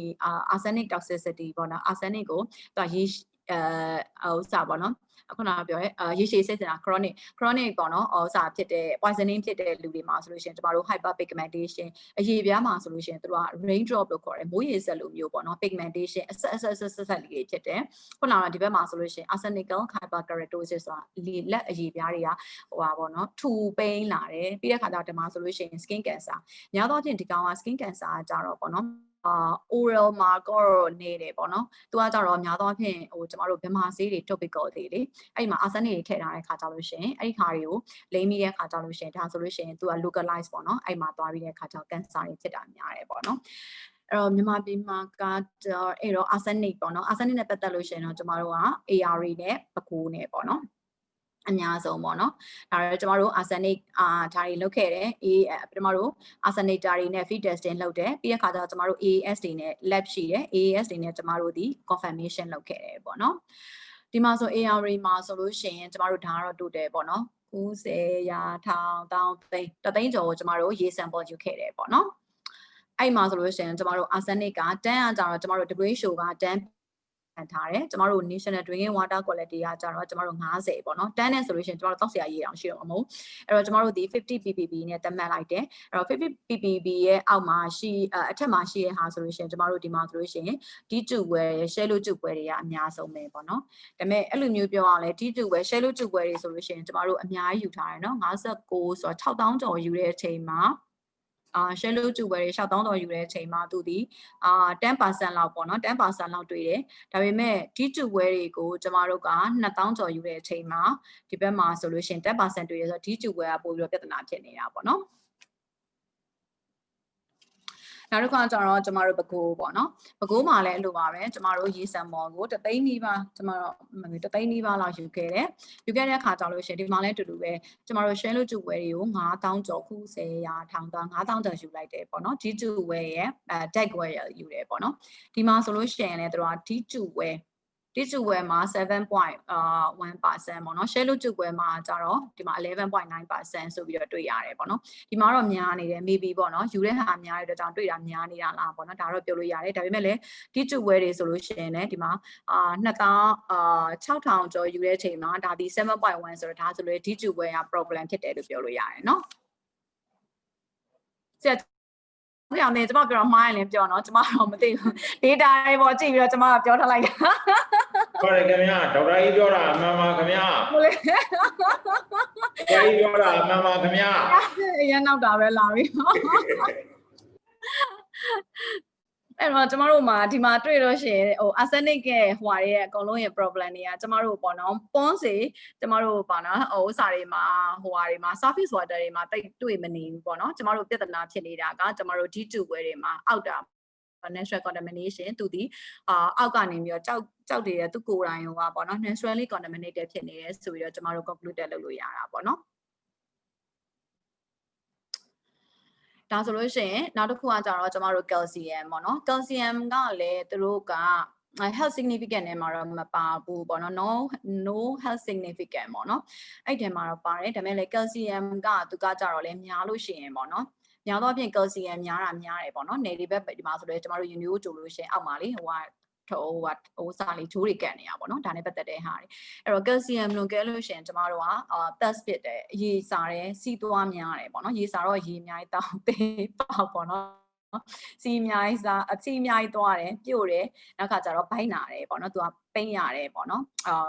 ဘိုက်နာတယ်ပြီးတဲ့ခါကျတော့စားခြင်းတောက်ခြင်းစီညွတ်နေတယ်အယိုးများနာကျင်တယ်ပေါ့နော်အယိုးများနာတယ်နဲ့ဆိုတော့နဲလို့ရှိရင်လည်းကျမတို့ osteoporosis ပေါ့နော်အယိုးနဲ့ပြဿနာဖြစ်တယ်များလို့ရှိရင်လည်းအယိုးမှာပြဿနာဖြစ်တယ်ပေါ့နော်သူ့ရဲ့ target organ ကအယိုးဖြစ်နေတဲ့အခါကျတော့ပေါ့နော်ပြီးတော့အုံနောက်နဲ့အာယုံကြောဆိုင်ရာလက္ခဏာများဖြစ်တယ်စိတ်ကြတယ်မှတ်ဉဏ်ပျောက်ဆုံးတယ်ဝမ်းချုပ်တယ်ပေါ့နော်နောက်ဆုံးကျတော့ calcium များ stone ကတော့အဓိကပဲပေါ့နော်များသောအားဖြင့် calcium များတဲ့နေရာမှာနေတဲ့လူတွေရဲ့ပေါ့နော်တောက်ရည်ထဲမှာ calcium များလို့ရှိရင်တော့ renal stone ကတော့တကယ်ကို problem ပဲပေါ့နော်တခြားဟာတွေကတော့တိတ်မတွေ့ရဘူး renal stone ကတော့တကယ်ကို problem ပဲပေါ့နော်နောက်တစ်ခုကကြတော့ကျမတို့ fluoride ပေါ့နော် fluoride ကတော့ကျမတို့ကြော်နာနေပါတယ်သွားလိုက်စီထဲမှာဆို fluoride ပါတယ်ပေါ့နော်သူက fluoride ကနည်းလို့ရှိရင်လည်းသူကကြတော့ဒီ dental caries တွေပေါ့နော်သွားနေတက်တဲ့အခါကျတော့ပြဿနာဖြစ်တယ်များလို့ရှိရင်လည်းကျမတို့ကသွားမှာပဲပေါ့နော်ပြဿနာတက်တယ်သွားရောသူကကြအယိုးရောမှာပြဿနာတက်တယ်ပေါ့နော်အဲ့တော့ fluoride ထဲမှာပါတဲ့ပမာဏ 0.82 တဲ့ 1.2 တဲ့ဆိုတော့ကျမတို့ drinking water ထဲမှာကြောင့် 1.5 နဲ့ဖြတ်ထားတယ်ပေါ့နော်အဲ့တော့အဲ့ပမာဏထက်များလာပြီဆိုလို့ရှိရင်ကျမတို့သွားမှာကြတော့သွားကြောင်ခြင်းလို့ခေါ်တယ်ပေါ့နော်ကျမတို့အပေါ်ယံကကျွေလွှာတွေပျက်စီးသွားပြီးတဲ့အခါကျအဲ့ကျွေလွှာမှာသွားပြီးတဲ့အခါကျဟိုပျက်စီးသွားတယ်ပေါ့နော် fluoride တွေသွားကျွေလွှာပျက်စီးသွားတယ်ပေါ့နော်ဒီမှာကျတော့အဲ့လောက်ပဲတွေ့ရတယ်ပေါ့နော်တခြားနိုင်ငံအိန္ဒိယလို့ဟာပြီးပါဆိုလို့ရှိရင်သူကဗာလဲအယိုးမှာပေါ့နော်ဒီဘုံကြီးတွေပေါ့နော်ဒီလိုကလည်း6တော့ခြေသလုံးမှာတော့ဒီလိုကြီးကွေးသွားပြီးတဲ့ခါကျတော့အဲ့လိုမျိုးပေါ့နော်skeletal ထိကိုသွားထိတယ်ကျမတို့ဒီမှာကျတော့သွားအဲ့လိုမျိုးထိကိုမတွေ့ရသေးဘူးပေါ့နော်ဒါကတော့ပမာဏအမြောက်များထိတွေ့လို့ရှိရင်ရုတ်တရက်ဖိုင်းနာတာဒရွေးမြောက်များထွက်ပြီးတော့ပြုတ်တာအန်တာဒါကတော့ acute symptoms ပေါ့နော်ချက်ချင်းတွေ့လို့ရှိရင်ချက်ချင်းဖြစ်တာပေါ့နော်တက်တယ်အကြောဆွဲတယ်ပေါ့နော်ဒီမှာဆိုလို့ရှိရင်ကျမတို့ wallet ပေါ့နော်ဒါနဲ့ပတ်သက်ပြီးတော့ကျမတို့ wallet မှာဆိုလို့ရှိရင် fluoride အမြောက်အများတွေ့ပါတယ်ဒါနဲ့ပတ်သက်ပြီးတော့ကျမတို့ပေါ့နော် UNICEF နဲ့ပဲကျမတို့သွားစစ်ခဲ့ပါတယ် သွားသိခဲ့တဲ့ခါကျတော့ကျမတို့အတူတူပဲပေါ့နော် deck wall တွေကယူတယ် shallow ကျူဝဲတွေကယူတယ် deep ကျူဝဲတွေပေါ်နေ lake တွေပေါ့နော်အများစုပေါ့နော်အလုပ်ဥစားပေါ့နော်အဲ့ရလူတွေပေါ့နော်အများစုအသုံးပြုနေတဲ့ရေအရင်းမြစ် source ကပဲကျမတို့ယူတာပါယူလိုက်တဲ့ခါကျတော့ရှင်ဒီမှာဆိုလို့ရှင်1.5 ပေါ့နော်သူရဲ့ standard က 1.5 တော့ 1.5 တဲ့များတဲ့ဟာဆိုလို့ရှိရင်ကျမတို့ deck wall တွေမှာဆိုလို့ရှိရင်56ပေါ့နော်နောက်တစ်ခါကျ shallow ကျူပွဲတွေမှာဆို shallow ကျူပွဲတွေမှာဆို 25.04 ပေါ့နော်အဲ့လောက်ရှိတယ်နောက်ခါကျ deep ကျူပွဲတွေမှာဆိုလို့ရှိရင်35 or 72% ပေါ့နော်ဒါဆိုလို့ရှိရင်ကျမတို့ deep ကျူပွဲကဒီမှာဆိုလို့ရှိရင် deep ကျူပွဲယူတဲ့ထဲမှာ1.5 တဲ့များတာ total ကမှဟိုပါပဲယူတယ်เนาะ48တွဲမဲ့ယူတာမှာဒီမှာ 1.5 တဲ့များတာကကျမတို့ဒီ72.9% 73% ဆိုတဲ့အခါကျတော့သူတွေလည်းဒီကျုပ်ပွဲမှာပြဿနာပေါ့နော်ပြဿနာတက်နေတာပေါ့နော်လို့ပြောလို့ရပါတယ်နောက်ဆုံးကျတော့ကျမတို့ပြော pond shade lake တွေ surface water မှာသူဒီလုံးဝကိုမရှိတဲ့လောက်ပဲပေါ့နော် more than တွင်းလောက်တစ်ခုလောက်မှာပဲ pond and lake မှာသူပြဿနာတွေ့ရတယ်ပေါ့နော်ဒါဆို surface သူဒီအောက်က ground water ဖြစ်တဲ့အတွက်ကြောင့် ground water contamination ကများသောအားဖြင့် natural contamination ကြောင့်ပေါ့လို့များတယ်ပေါ့နော်ဒါကတော့ခုနပြောရဲ fluoride ကြောင့်သွားကြောင်တာပေါ့နော်ဒါဝက်လက်မှာတွေ့တာဒါတွေကိုကျတော့သူတို့ dental surgeon တွေနဲ့ကျမတို့သွားလုပ်ခဲ့တာပေါ့နော်သွားလုပ်ခဲ့တဲ့အခါကျတော့သူတို့ကတော့ TFI score ဆိုပြီးတော့ TFI score နဲ့ပြရတယ်ပေါ့နော်0 to အဲ့ခါကျတော့ TFI score ဆိုဒါဆိုလို့ရှိရင်ပုံမှန်ပဲပေါ့နော်အောက်ဆုံးဆိုလို့ရှိရင်တော်တော်ကြီးကိုလုံးဝအဖြူမရှိတော့ဘဲနဲ့လုံးဝကိုဟိုဟာတွေဖြစ်သွားပြီเนาะ enamel ပေါ့နော်အပေါ်ကတွေ့လွှာတွေပျက်စီးသွားတယ်ပေါ့နော်ဒါမျိုးထိကိုဖြစ်တယ်ပေါ့နော်ဒါဆိုလို့ရှိရင်ဒါဆိုသူ့ရဲ့ problem ပါလဲဆိုတော့တခြား problem တော့မရှိဘူးပေါ့နော်ဒါပေမဲ့လည်းသူဒီ aesthetic problem ဆိုတော့ကျမတို့ဒါဒီလိုမျိုးကြီးဖြစ်လာလို့ရှိရင်တုံတန်ကကလေးတွေမှာပြဿနာပေါ့နော်အဲ့တော့ကျမတို့တွေဘာလုပ်ပေးကြလဲတဲ့ health education သူကတော့အဲ့ရေပေါ့နော် fluoride များတဲ့ရေကိုသူကကိုဝင်ဆောင်မှာကိုဝင်ဆောင်မိခင်တောက်ခဲ့တယ်ပြီးတဲ့ခါကျလို့ရှိရင်ကလေးတွေမှာတောက်တယ်ဆိုလို့ရှိရင်ဒါသူက enamel ပေါ့နော်သွား eruption ပေါ့နော်ဟိုမပြီးခင်မှာတောက်တယ်ဆိုလို့ရှိရင်ဒါက problem ဖြစ်တယ်လူကြီးတွေတောက်ရင်ဘာမှမဖြစ်ဘူးအဲ့ခါကျတော့အဲ့ဒါနဲ့ပတ်သက်ပြီးတော့ကျမတို့ဒီ health education တွေပေးတယ် health promotion တွေလုပ်ရတယ်ပေါ့နော် advocacy ပြီးတဲ့ခါကျလို့ရှိရင် dental fluorosis တွေကို management လုပ်ဖို့အတွက်ကျမတို့ dental surgeon တွေနဲ့အတူတူတွဲလုပ်တယ်နောက်တစ်ခါကျ fluoride free water ပေါ့နော်ရဖို့အတွက်ကျမတို့ modi နော်ပြီးတဲ့အခါကျ high risk area မှာဆိုလို့ရှိရင်ကျမတို့ဒီရေတွင်းကတော့စစ်တယ် fluoride များနေမသုံးတယ်လို့ပြောလို့မရအောင်လေတခြားသုံးတယ်ပေါ့နော် alternative water source တွေကိုကျမတို့ဒီရှာပေးရတယ်ပေါ့နော်အခါကျတော့ဟိုစားဒါတွေကို UNICEF နဲ့အထောက်ပံ့တယ်ပါနောက်တစ်ခုကကျတော့တန်ချက်ပေါ့နော်တန်တက်ကကြတော့လေရေတော်တော်များများပေါ့နော်ဆက်လိုက်လို့ရှိရင်ရန်ကုန်ကရေတော်တော်များများမှာပေါ့နော်တွင်းရေတွေတော်တော်များများမှာတန်တက်ကတော့အများကြီးပါတယ်ပေါ့နော်ဒါတော့တန်တက်ကကြတော့သူကတော့အစာများနဲ့အစင်းနဲ့အရသာလက်ခံမှုမရှိဘူးပေါ့နော်အဲ့တော့ဟိုစားဆိုလို့ရှိရင်လည်းရေနွေးတောက်လို့ရှိရင်တော့ကျမတို့တန်တက်ပါတဲ့ရေဆိုလို့ရှိရင်ရေနွေးကတောက်လို့မကောင်းပေါ့နော်ဒါလောက်ပဲရှိတယ်ပေါ့နော်ဒါပေမဲ့လည်းနောက်ပိုင်းကျတော့တန်တက်ပါတဲ့ရေတွေကိုအများတောက်လာလို့ရှိရင်အာယွန်းတွေကခန္ဓာကိုယ်ထဲမှာသွားစုတယ်ပေါ့နော်သွားစုတဲ့အခါကျလို့ရှိရင်ခန္ဓာကိုယ်ထဲကသူကကြတော့ hemocytosis ဆိုပြီး hemochromatosisဆိုပြီးနှလုံးတွေပြီးတဲ့အခါကျတော့အသေးတွေနောက်တစ်ခါကျတော့ pancreas ဆိုတော့ pancreas တွေပေါ့နော်အဲ့ဒီမှာသွားပြီးတဲ့အခါကျတော့သွားပြီးတဲ့ခါကျပျက်စီးပြီးတဲ့ခါကျတော့တို့ကနောက်ဆုံးပေါ့နော်ဟိုဟာ health effect အနေနဲ့နောက်ဆုံးကျတော့ဟိုဟာစီးကျူယောဂ pancreas ပျက်စီးသွားတဲ့ကြောင့်စီးကျူယောဂဖြစ်နိုင်တယ်ဆိုပြီးတဲ့အခါကျတော့တန်တက်ကိုပြောလာတယ်ပေါ့နော်နောက်တစ်ခါကျတော့တန်တက်တွေကိုအများကြီးဒါတော့တော်တော်များများမှာတန်တက်တွေကျမတို့လည်းတန်တက်တွေအာယုန်တွေတောက်နေရတာပဲလေဒါပေမဲ့တန်တက်ကိုများပေါ့နော်အဲ့လိုမျိုး overdose နဲ့လုပ်ပြီးလို့ရှိရင်တော့ဗာလဲဆိုကျမတို့ရဲ့ဥစားပေါ့နော်အစာအိမ်ပြဿနာဖြစ်တယ်ပေါ့နော်အဲ့တော့ bite နာတယ်ပိန်းရတယ်ခါကြလို့ရှိရင် iron tablet တွေတောင်မှကျမတို့အစာမရှိဘဲနဲ့တောက်လိုက်လို့ရှိရင်ဒါနဲ့ပတ်သက်ပြီးတော့ပြဿနာတက်တယ်ပေါ့နော်နောက်တစ်ခုကကြတော့ခဲကကြတော့ရေပေါ့နော်ပုံမှန်ကကြတော့ခဲတက်ပါဝင်မှုကတိတ်မရှိဘူးပေါ့နော်ဒါပေမဲ့လည်းဘယ်အချိန်မှလဲဆိုတော့စက်ယုံတွေပေါ့နော်ခုနကပြောတဲ့ mine လုပ်ငန်းတွေနားမှာရှိတဲ့ရေတွေတို့ပြီးတဲ့ခါကြလို့ရှိရင်လုပ်ငန်းတွေနောက်ခါကျခဲပိုက်တွေခုကတော့ခဲပိုက်တွေမသုံးတဲ့အတွက်ကြောင့်ဒါကတော့ခဲရေတွေကခဲရတော့တိတ်တော့ပြဿနာမရှိဘူးဒါပေမဲ့လည်း mine ခဲ mine let mine တွေရှိပါတယ်ဟိုစာမှာကျမတို့ဗာလေဘောဆိုင်တို့ဗာလို့ပေါ့နော်အဲ့ let miner ရေတွင်းတွေတို့စက်ယုံနာရေတွင်းတွေဆိုလို့ရှိရင်ခဲတက်ပါဝင်မှုကများတယ်ပေါ့နော်ဒါနဲ့ပတ်သက်ပြီးတော့ကျမတို့ Otalo တုန်းကအဲ့မှာကလေးတစ်ယောက်ပေါ့နော်ဥစား ခလေးတယောက် face နဲ့ရလို့လားခလေးတယောက်တည်သွားတဲ့အတွက်ကြောင့်ကျမတို့ကိုရန်ကုန်ခလေးစေးရုံကြီးကနေပြီးတော့ဖုန်းဆက်တယ်ပေါ့နော်ဒါနဲ့ပတ်သက်ပြီးတော့သူတို့ face ရတယ်ပေါ့နော်ခလေးတွေမှာသူကခဲဟာခလေးတွေမှာဆိုလို့ရှိရင်သူတို့ကမဖျားဘဲနဲ့တက်တာမဖျားဘဲနဲ့တက်တယ်ဆိုတော့အဲ့ဒါနဲ့သူတို့ကနေလှမ်းဆက်တယ်ဒီလိုမျိုး A-febrile fit နဲ့ပေါ့နော်ဒါဆိုသူတို့ကခဲလို့ထင်တယ်ဆိုတော့စစ်ကြည့်လိုက်တယ်ခဲရများနေတယ်ခဲရများနေတဲ့ခါကျကျမတို့အဲ့ဒါနဲ့အဲ့ကလေးအိမ်ကိုလိုက်သွားတဲ့ခါကျသူကစက်မှုစုံထဲမှာနေတာပေါ့နော်စက်မှုစုံထဲမှာနေတယ်ဘေးနားကကြတော့သူတို့ရဲ့ battery စက်ရုံမှာသူတို့က waste တွေကိုသူတို့က properly treat မလုပ်ဘဲနဲ့ဒီတိုင်းပဲသူတို့ကဒီတိုင်းပဲ drain တွေကိုပြချလိုက်တယ်ပေါ့နော်အဲ့ကလေးကအဲ့မှာပဲစော့တယ်အောက်မှာပဲစော့တယ် maybe ရောမြေကြီးမှာလည်းခဲတွေရှိမယ်ပြီးတဲ့ခါကျကျမတို့ဒီအဲ့မှာပဲစော့တယ်ပေါ့နော်ပြီးတဲ့ခါကျသူတို့အိမ်လုံးလည်းအဲ့ရရှိပေါ့နော်ရေကိုတောက်ကြတယ်ဆိုတော့ကျမတို့အဲ့ရနေပြီးတော့ရေစံပေါ်ယူတဲ့ခါကျရေထဲမှာလည်းသူတို့ကခဲတက်တွေများနေတယ်ပေါ့နော်ပြီးတဲ့ခါကျကလေးကလည်းတရားတာအဲ့မှာစော့တယ်အဲ့ရေကိုတောက်တယ်ပေါ့နော်ဒါနဲ့ပတ်သက်ပြီးတော့ခဲစိတ်တင်ပြီးတော့တည်သွားတယ်ပေါ့နော်အဲ့နာကလေးတွေတော်တော်များများဟိုခဲအဲ့ဒီဟာနဲ့ပတ်သက်ပြီးတော့ကျမတို့လှုပ်ကြည့်လိုက်တဲ့အခါကျတော့ခဲတဲ့ပါဝင်မှုကကလေးတွေမှာပေါ့နော်များနေအောင်တွေ့ရတယ်အဲ့တော့ဘာဖြစ်နိုင်မလဲခဲစိတ်တဲ့လက္ခဏာတွေမှာပေါ့နော်လူကြီးတွေနဲ့ကလေးတွေနဲ့မတူခုနကကလေးတွေမှာဆိုများသောအဖြစ်ပေါ့နော်မဖျားဘဲနဲ့ကျမတို့တက်တယ်ပေါ့နော်အာယုံကြောနဲ့ပတ်သက်တဲ့ပြဿနာရှိရယ်လူကြီးတွေမှာじゃအဲ့လိုမဟုတ်ဘူးအနီမီယာပေါ့နော်ခဲစိတ်တင်ပြီဆိုလို့ရှိရင်ကျမတို့စားချင်တောက်ချင်စိတ်ပြက်တယ်အနီမီယာပေါ့နော်သွေးအားနည်းတယ် green ပြက်တယ်ပေါ့နော် green ပြက်တယ်သွေးအားနည်းတယ်ဒါတွေကစားချင်တောက်ချင်စိတ်မရှိဘူးပြီးတဲ့ခါကျလို့ရှိရင်ကြွက်သားတွေမှာနာကျင်တယ်ပေါ့နော်များသောအားဖြင့်ဆေးရုံလာပြီဆိုလို့ရှိရင်တို့ကခေါင်းမူတာနဲ့လာရင်လာတယ်မလာလို့ရှိရင်တို့ကဗိုက်နာတာနဲ့လာတယ် abdominal pain ဆိုပြီးတော့အရန်ကိုနာတယ်ပြီးတဲ့ခါကျလို့ရှိရင်ဝမ်းချုပ်တယ်ပေါ့နော်ဒါကလူကြီးတွေရဲ့ပြဿနာပေါ့နော်နောက်ပိုင်းကျလို့ရှိရင်တို့ကကြတော့အုံနောက်ရောင်နေပေါ့နော်ရှည်လက်တွေအားနေတယ်ဆိုပြီးတော့ဖြစ်တယ်ပေါ့နော်စမ်းကြည့်လိုက်လို့ရှိရင်တဖုံးမှာခဲရောင် line ပေါ်တယ်လို့ပြောတယ်ဒါပေမဲ့ကျွန်မတစ်ခါမှတော့မတွေ့ဘူးเนาะဒီလိုမျိုး LED line လေးဒီမှာကျွန်မတို့တဖုံးမှာဆိုအမဲရောင် line လေးပေါ်နေတာတွေ့တယ်ပေါ့နော်ဒါကတော့ LED poisoning မှာတွေ့ရတာပါနောက်ကကျတော့ကျွန်တော်တို့အယိုးကိုလုပ်ကြည့်လိုက်လို့ရှိရင်အယိုးမှာလည်းတို့ကခဲပေါ့နော်ခဲကသွားပြီးတဲ့အခါကျတပုတ်စစ်သွားဖြစ်တဲ့အခါအဲ့မှာဆိုလို့ရှိရင်ကျွန်တော်တို့ LED line ကိုတွေ့ရတယ်ပေါ့နော်ဒါအယိုးမှာအဲ့တော့ဒါနဲ့ပတ်သက်တာဒါကတော့မိတ်ဘိတ်မှာပေါ့နော်2012ကသွားလုပ်တာပါတူလဲတူပါပဲခလေးတွေအများကြီးပေါ့နော်တက်ပြီးတော့ဆေးရုံရောက်လာတယ်ဆိုပြီးတဲ့အခါကျတော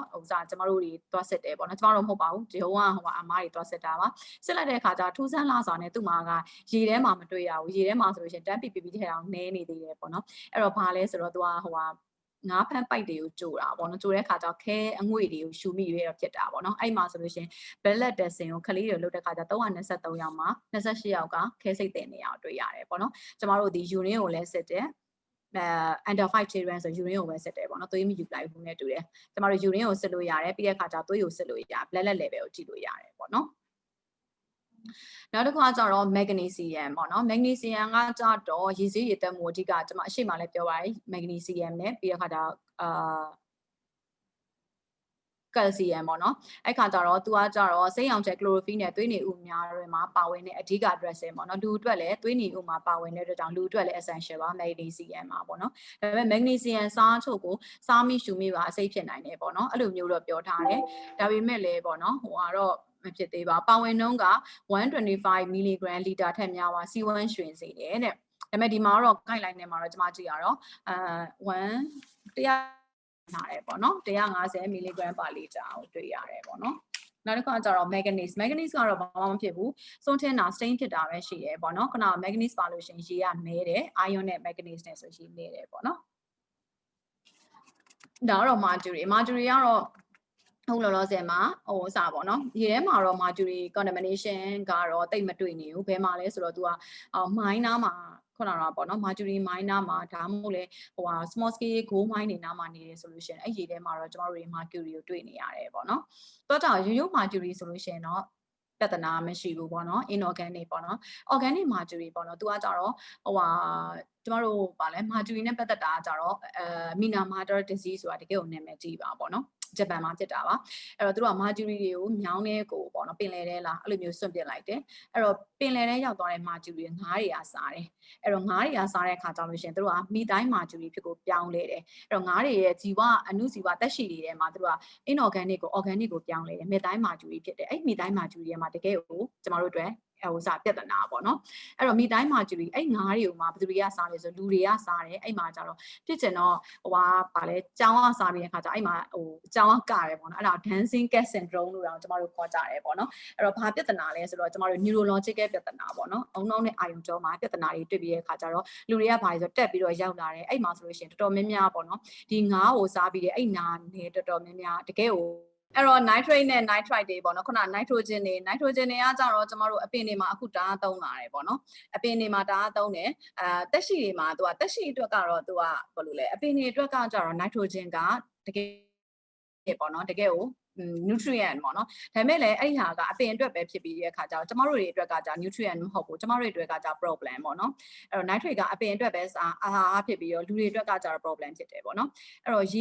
ကန်တဲ့ချောင်းတွေမှာဆိုလို့ရှိရင် nitrate ပမာဏများလာလို့ရှိရင်တို့ကရေညှိရေမော်တွေတအားပေါက်တယ်ပေါ့နော်အဲ့ဒါ eutrophication လို့ခေါ်တာပေါ့နော် eutrophication ဖြစ်လို့ရှိရင်ရေညှိတွေပေါ်ကများလာတဲ့အတွက်ကြောင့်ရေအောက်ထဲမှာရှိတဲ့ပေါ့နော်အောက်ဆီဂျင်ပျော်ဝင်တဲ့အောက်ဆီဂျင်ကိုဆုံးရှုံးပြီးတဲ့အခါကျတော့ငါးတွေသေကြတယ်ပေါ့နော်အဲ့ဒါနဲ့ပတ်သက်ပြီးတော့နောက်တစ်ခုကကျတော့ညီမတို့လူနဲ့တရိတ်ဆန်တွေလူတွေမှာဆိုလို့ရှိရင်ကျမတို့ဒီ nitrogen ပါတဲ့ရေကိုများတောက်မိရဲဆိုလို့ရှိရင်တဲ့ကလေးတွေမှာဆိုလို့ရှိရင် methemoglobinemia ဆိုပြီးတော့ကလေးတွေကပြရတယ်ပေါ့နော်ဒါနဲ့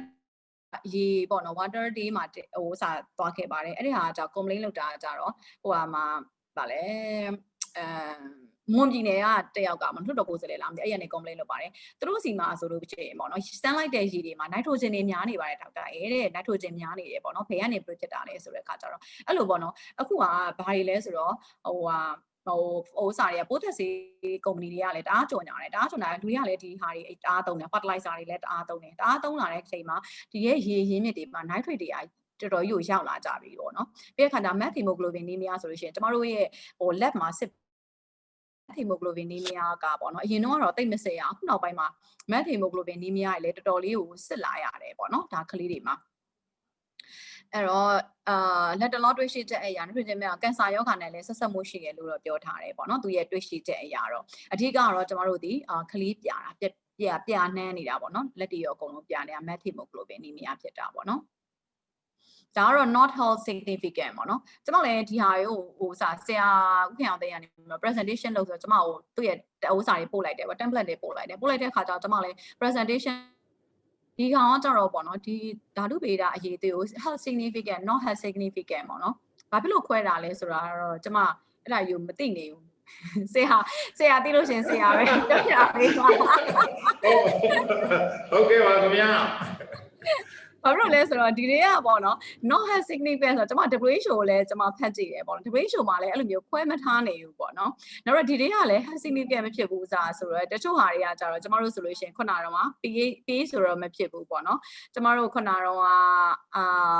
sodium zinc calcium နော်နည်းနည်းလေး significant ဖြစ်နေတယ်ပေါ့နော်အဲ့တော့ significant မဖြစ်ဘူးဆိုလို့ရှိရင်ထည့်စရာမလိုဘူးလားပေါ့နော်ဒါကတော့ကျွန်မရဲ့ဟိုစားအခုမှပါကျွန်မတေချာဖတ်နေနေပေါ့နော်အားနဲ့ဘာအတွက်ထည့်ထားတာတော့မသိဘူးဒါပေမဲ့လည်းဟိုပါပေါ့နော် WHO မှာတော့ဒီဟာတွေအကုန်လုံးပါပါတယ်ဒီဟာတွေသူက health significant တို့ not health significant တို့တော့မခွဲထားဘူးဒါပေမဲ့လည်းဒီ parameter တွေအကုန်လုံးက WHO standard ထဲမှာအကုန်ပါတယ်ပေါ့နော်ဒါလေးကိုကျွန်မကြောသွားပါမယ်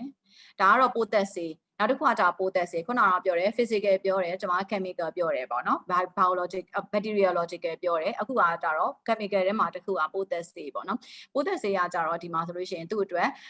etaclor ပေါ့နော်ကျွန်မကြည့်လိုက်တဲ့အခါကျတော့ဒါတွေအကုန်လုံးကအခုလောလောဆယ်မှာဟိုဟာတွေမှာစိုက်ပျိုးရေးပေါ့နော်ခန္ဓာတွေမှာတုံးနေတဲ့ဟာအမှန်တကယ်တော့ဒီစိုက်ပျိုးရေးခန္ဓာတွေမှာတုံးနေတဲ့ဟာဒီတောက်သုံးရည်ထဲမှာလုံးဝမပါရဘူးပေါ့နော်ဒါပေမဲ့သူဒီ guideline ကနည်းပါတယ် 0.02 လို့ 0.01 လို့ဒီမှာဆိုလို့ရှိရင် aldrin ဆိုလို့ရှိရင်တော်တော်ကြီးကိုနည်းတယ်ပေါ့နော်အဲ့လိုမျိုးနဲ့သတ်မှတ်ထားပါတယ်ပေါ့နော်နောက်တစ်ခုကကျတော့တစ်ခုလေးဟိုဖြစ်နေတာကျတော့ကျွန်မမနေ့ကပေါ့နော် WHO မှာဖတ်နေနေဒီထဲမှာက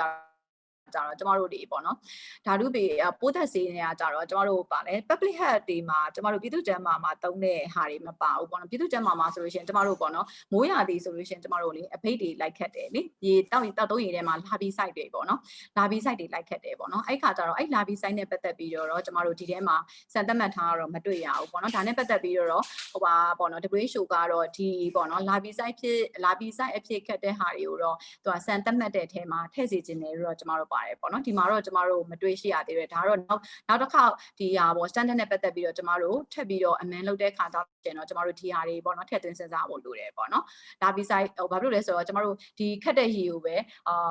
ကျမတို့အိမ်နေမှာလိုက်ခက်တယ်နိခက်တဲ့ရေကိုပဲကျမတို့သုံးနေရတယ်ဒါလည်းပဲကြိုပြီးတော့တောက်နေရပါပေါ့ဒါနဲ့ပတ်သက်ပြီးတော့ကျမတို့ဒီပိုသက်စေးပေါ့နော်ဒီဟာကိုထပ်မှတ်ဖို့လိုတယ်ပေါ့နော်ဒါကတော့ radio တက်တူကြပါเนาะ radioactive material တွေဒါဆိုလို့ရှိရင် gross alpha နဲ့ gross beta ဆိုရရှိတယ်သူ့အတွက်ကကျတော့ 0.5 နဲ့ 0.5 နဲ့ 1ပေါ့เนาะဘက်ကွာလားပါလီတာပေါ့เนาะအဲ့ဒါနဲ့အဲ့တော့ကျွန်မကြည့်လိုက်တဲ့ခါကျတော့ဒီ radioactive ကကြတော့ radioactive ကကြတော့အများဆုံးကကြတော့ဗာလဲသူကnatural contamination လည်းရှိတယ်ပေါ့နော်ကျမတို့နိုင်ငံတွေမှာတချို့နေရာတွေမှာ uranium contamination ဆိုပြီးတဲ့အခါကျတော့ medical research paper တွေမှာဆိုလို့ရှိရင် uranium contamination ပေါ့နော်ဒီကြောက်တွေမှာကြောက်ဆောင်တွေမှာ uranium contamination ရှိတယ်ဆိုပြီးတဲ့အခါကျတော့ပေါ့နော်အဲ့ဒီမှာဆိုလို့ရှိရင်တော်တော်များများကိုတွေ့နေရပြီပေါ့နော်အဲ့ခါကျတော့အဲ့တော့ဘာတွေဖြစ်နိုင်လဲပေါ့နော်ဒါနဲ့ပတ်သက်ပြီးတော့uranium ဆိုလို့ရှိရင်လည်းကျွန်မခုနကတော့အရှိမပြောပြပါပြီ cancer ပေါ့နော်ဒါပေမဲ့ small amount တိတ်မတွေ့တာပဲပေါ့နော် large amount ဆိုလို့ရှိရင်လည်း cancer အထိဖြစ်နိုင်တယ်ပေါ့နော်အဲ့တော့ naturally occurring တွေလည်းတွေ့ရပါတယ်လို့ပြောချင်တာပါကျွန်မပြောချင်တာကတော့နောက်တစ်ခါကျတော့ကျွန်မတို့ဒီမှာတော့ဒီနိုင်ငံမှာတော့မရှိသေး nuclear power plant တွေပါနေကနေပြီးတော့ထွက်လာတာတွေရှိမယ်ပေါ့နော်နောက်တစ်ခုကတော့ကျွန်မတို့နိုင်ငံမှာတော့ maybe ပေါ့နော်အနိုင်လဲရှိရင်လဲရှိရင်လည်းရှိမယ်ပေါ့နော်အဲ့ဒါဘာလဲဆိုတော့ဘာလဲကျမတို့ပေါ့နော်ဟာတွေမှာကုသရေးမှာတုံးတဲ့ဟာတွေပေါ့နော် X-ray ရောဒါမှမဟုတ်လေပေါ့နော်ကျမတို့ cancer တွေမှာတုံးတဲ့ဟာတွေကိုတချို့ဟာတွေကကြတော့ seal လုပ်ပြီးတော့မှတို့ကစွန့်ပစ်ရမယ်ဆိုတဲ့ဟာမှာ seal မလုပ်ဘဲနဲ့တို့ကစွန့်ပစ်လိုက်တဲ့အခါကျလို့ရှိရင်ဒါဒီပတ်ဝန်းကျင်ကိုရောက်တယ်ပတ်ဝန်းကျင်ကနေမှတဆင်ကျမတို့ drinking water တွေရောက်တဲ့အခါကျလို့ရှိရင်ဒါနဲ့ပတ်သက်ပြီးတဲ့အခါကျတော့ပြဿနာတွေဖြစ်နိုင်တယ်ပေါ့နော်ဒီမှာဆိုလို့ရှိရင်ဒါကတော့ surveillance သူကကြတော့ screening လုပ်ဖို့အတွက်ပဲပေါ့နော်ကျမတို့ဒီရေကိုအဲ့ရေတွင်းပေါ့နော်အဲ့ဒါကို screening လုပ်လိုက်လို့ကျမတို့ဒီ 0.5 တဲ့များမယ် gross beta ဆိုလို့ရှိရင် beta ray ပေါ့နော်ထွက်တဲ့ဟာတွေက1ထက်များမယ်ဆိုလို့ရှိရင်တော့ကျမတို့ကတဲ့ WHO အရာဆိုလို့ရှိရင်တော့ဒီဟာကို screening လုပ်မယ်5ထက်များတယ် 0.5 ထက်များတယ်1ထက်များလို့ဆိုရင်တော့သူကကြတော့ individual dose ကိုပြန်တိုင်းရမယ်ပေါ့နော် individual သူကကြတော့ individual screening individual nucleotide concentration လို့သူကပြောတယ်။နောက်တော့တောက်သုံးရည်သွေးတွေကျမတို့ပေါ့နော်အများကြီးပဲကျမပါရာမီတာတွေအများကြီးရွတ်ခဲ့ပါတယ်။အဲ့ခါကျတော့ဒါတွေအကုန်လုံးကိုကျမတို့စစ်မလားပေါ့နော်။စစ်လို့ရှိရင်ရေတစ်လုံးဆိုစစ်ရမှာတွေအများကြီးပဲ။အဲ့ခါကျတော့ကျမတို့ priority သတ်မှတ်မယ်ဆိုပြီးတဲ့အခါကျတော့အဲ့တော့ priority ကျမတို့ပေါ့နော်16မျိုးသတ်မှတ်ခဲ့ပါတယ်ဥပမာဆိုလို့ရှိရင် coliform ပေါ့နော် fecal coliform total coliform ဒါက microbiological ပေါ့နော်နောက်အရသာအနက်အယောင်အဆင်းပေါ့နော်နောက်ကြည့်မှု morbidity ဒါကတော့ကျမတို့ physical parameter နောက် arsenic nitrate lead ပေါ့နော် nitrate manganese chloride hardness ပေါ့နော်ပြီးတဲ့အခါကျတော့သံion ပေါ့နော်နောက်ကကျတော့ pH ကsulfate ကပေါ့နော်ပြီးတဲ့အခါကျ TDS ဆိုအားလုံးပေါင်း total priority parameter 16ခုကိုသတ်မှတ်တယ်ပေါ့နော်အခုလောလောဆယ်ကျမတို့ lab မှာလည်းစစ်နေတဲ့ဟာတွေကကျမတို့စီကိုရေတလုံးလာလို့ရှိရင်ကျမတို့ဒီ16မျိုးကိုကျမတို့ဦးစားပေးပြီးတော့စစ်တယ်ပေါ့နော်အကုန်လုံးတော့မစစ်နိုင်တဲ့အတွက်ကြောင့်မလို့ပေါ့နော်ဟုတ်ကျေးဇူးတင်ပါတယ်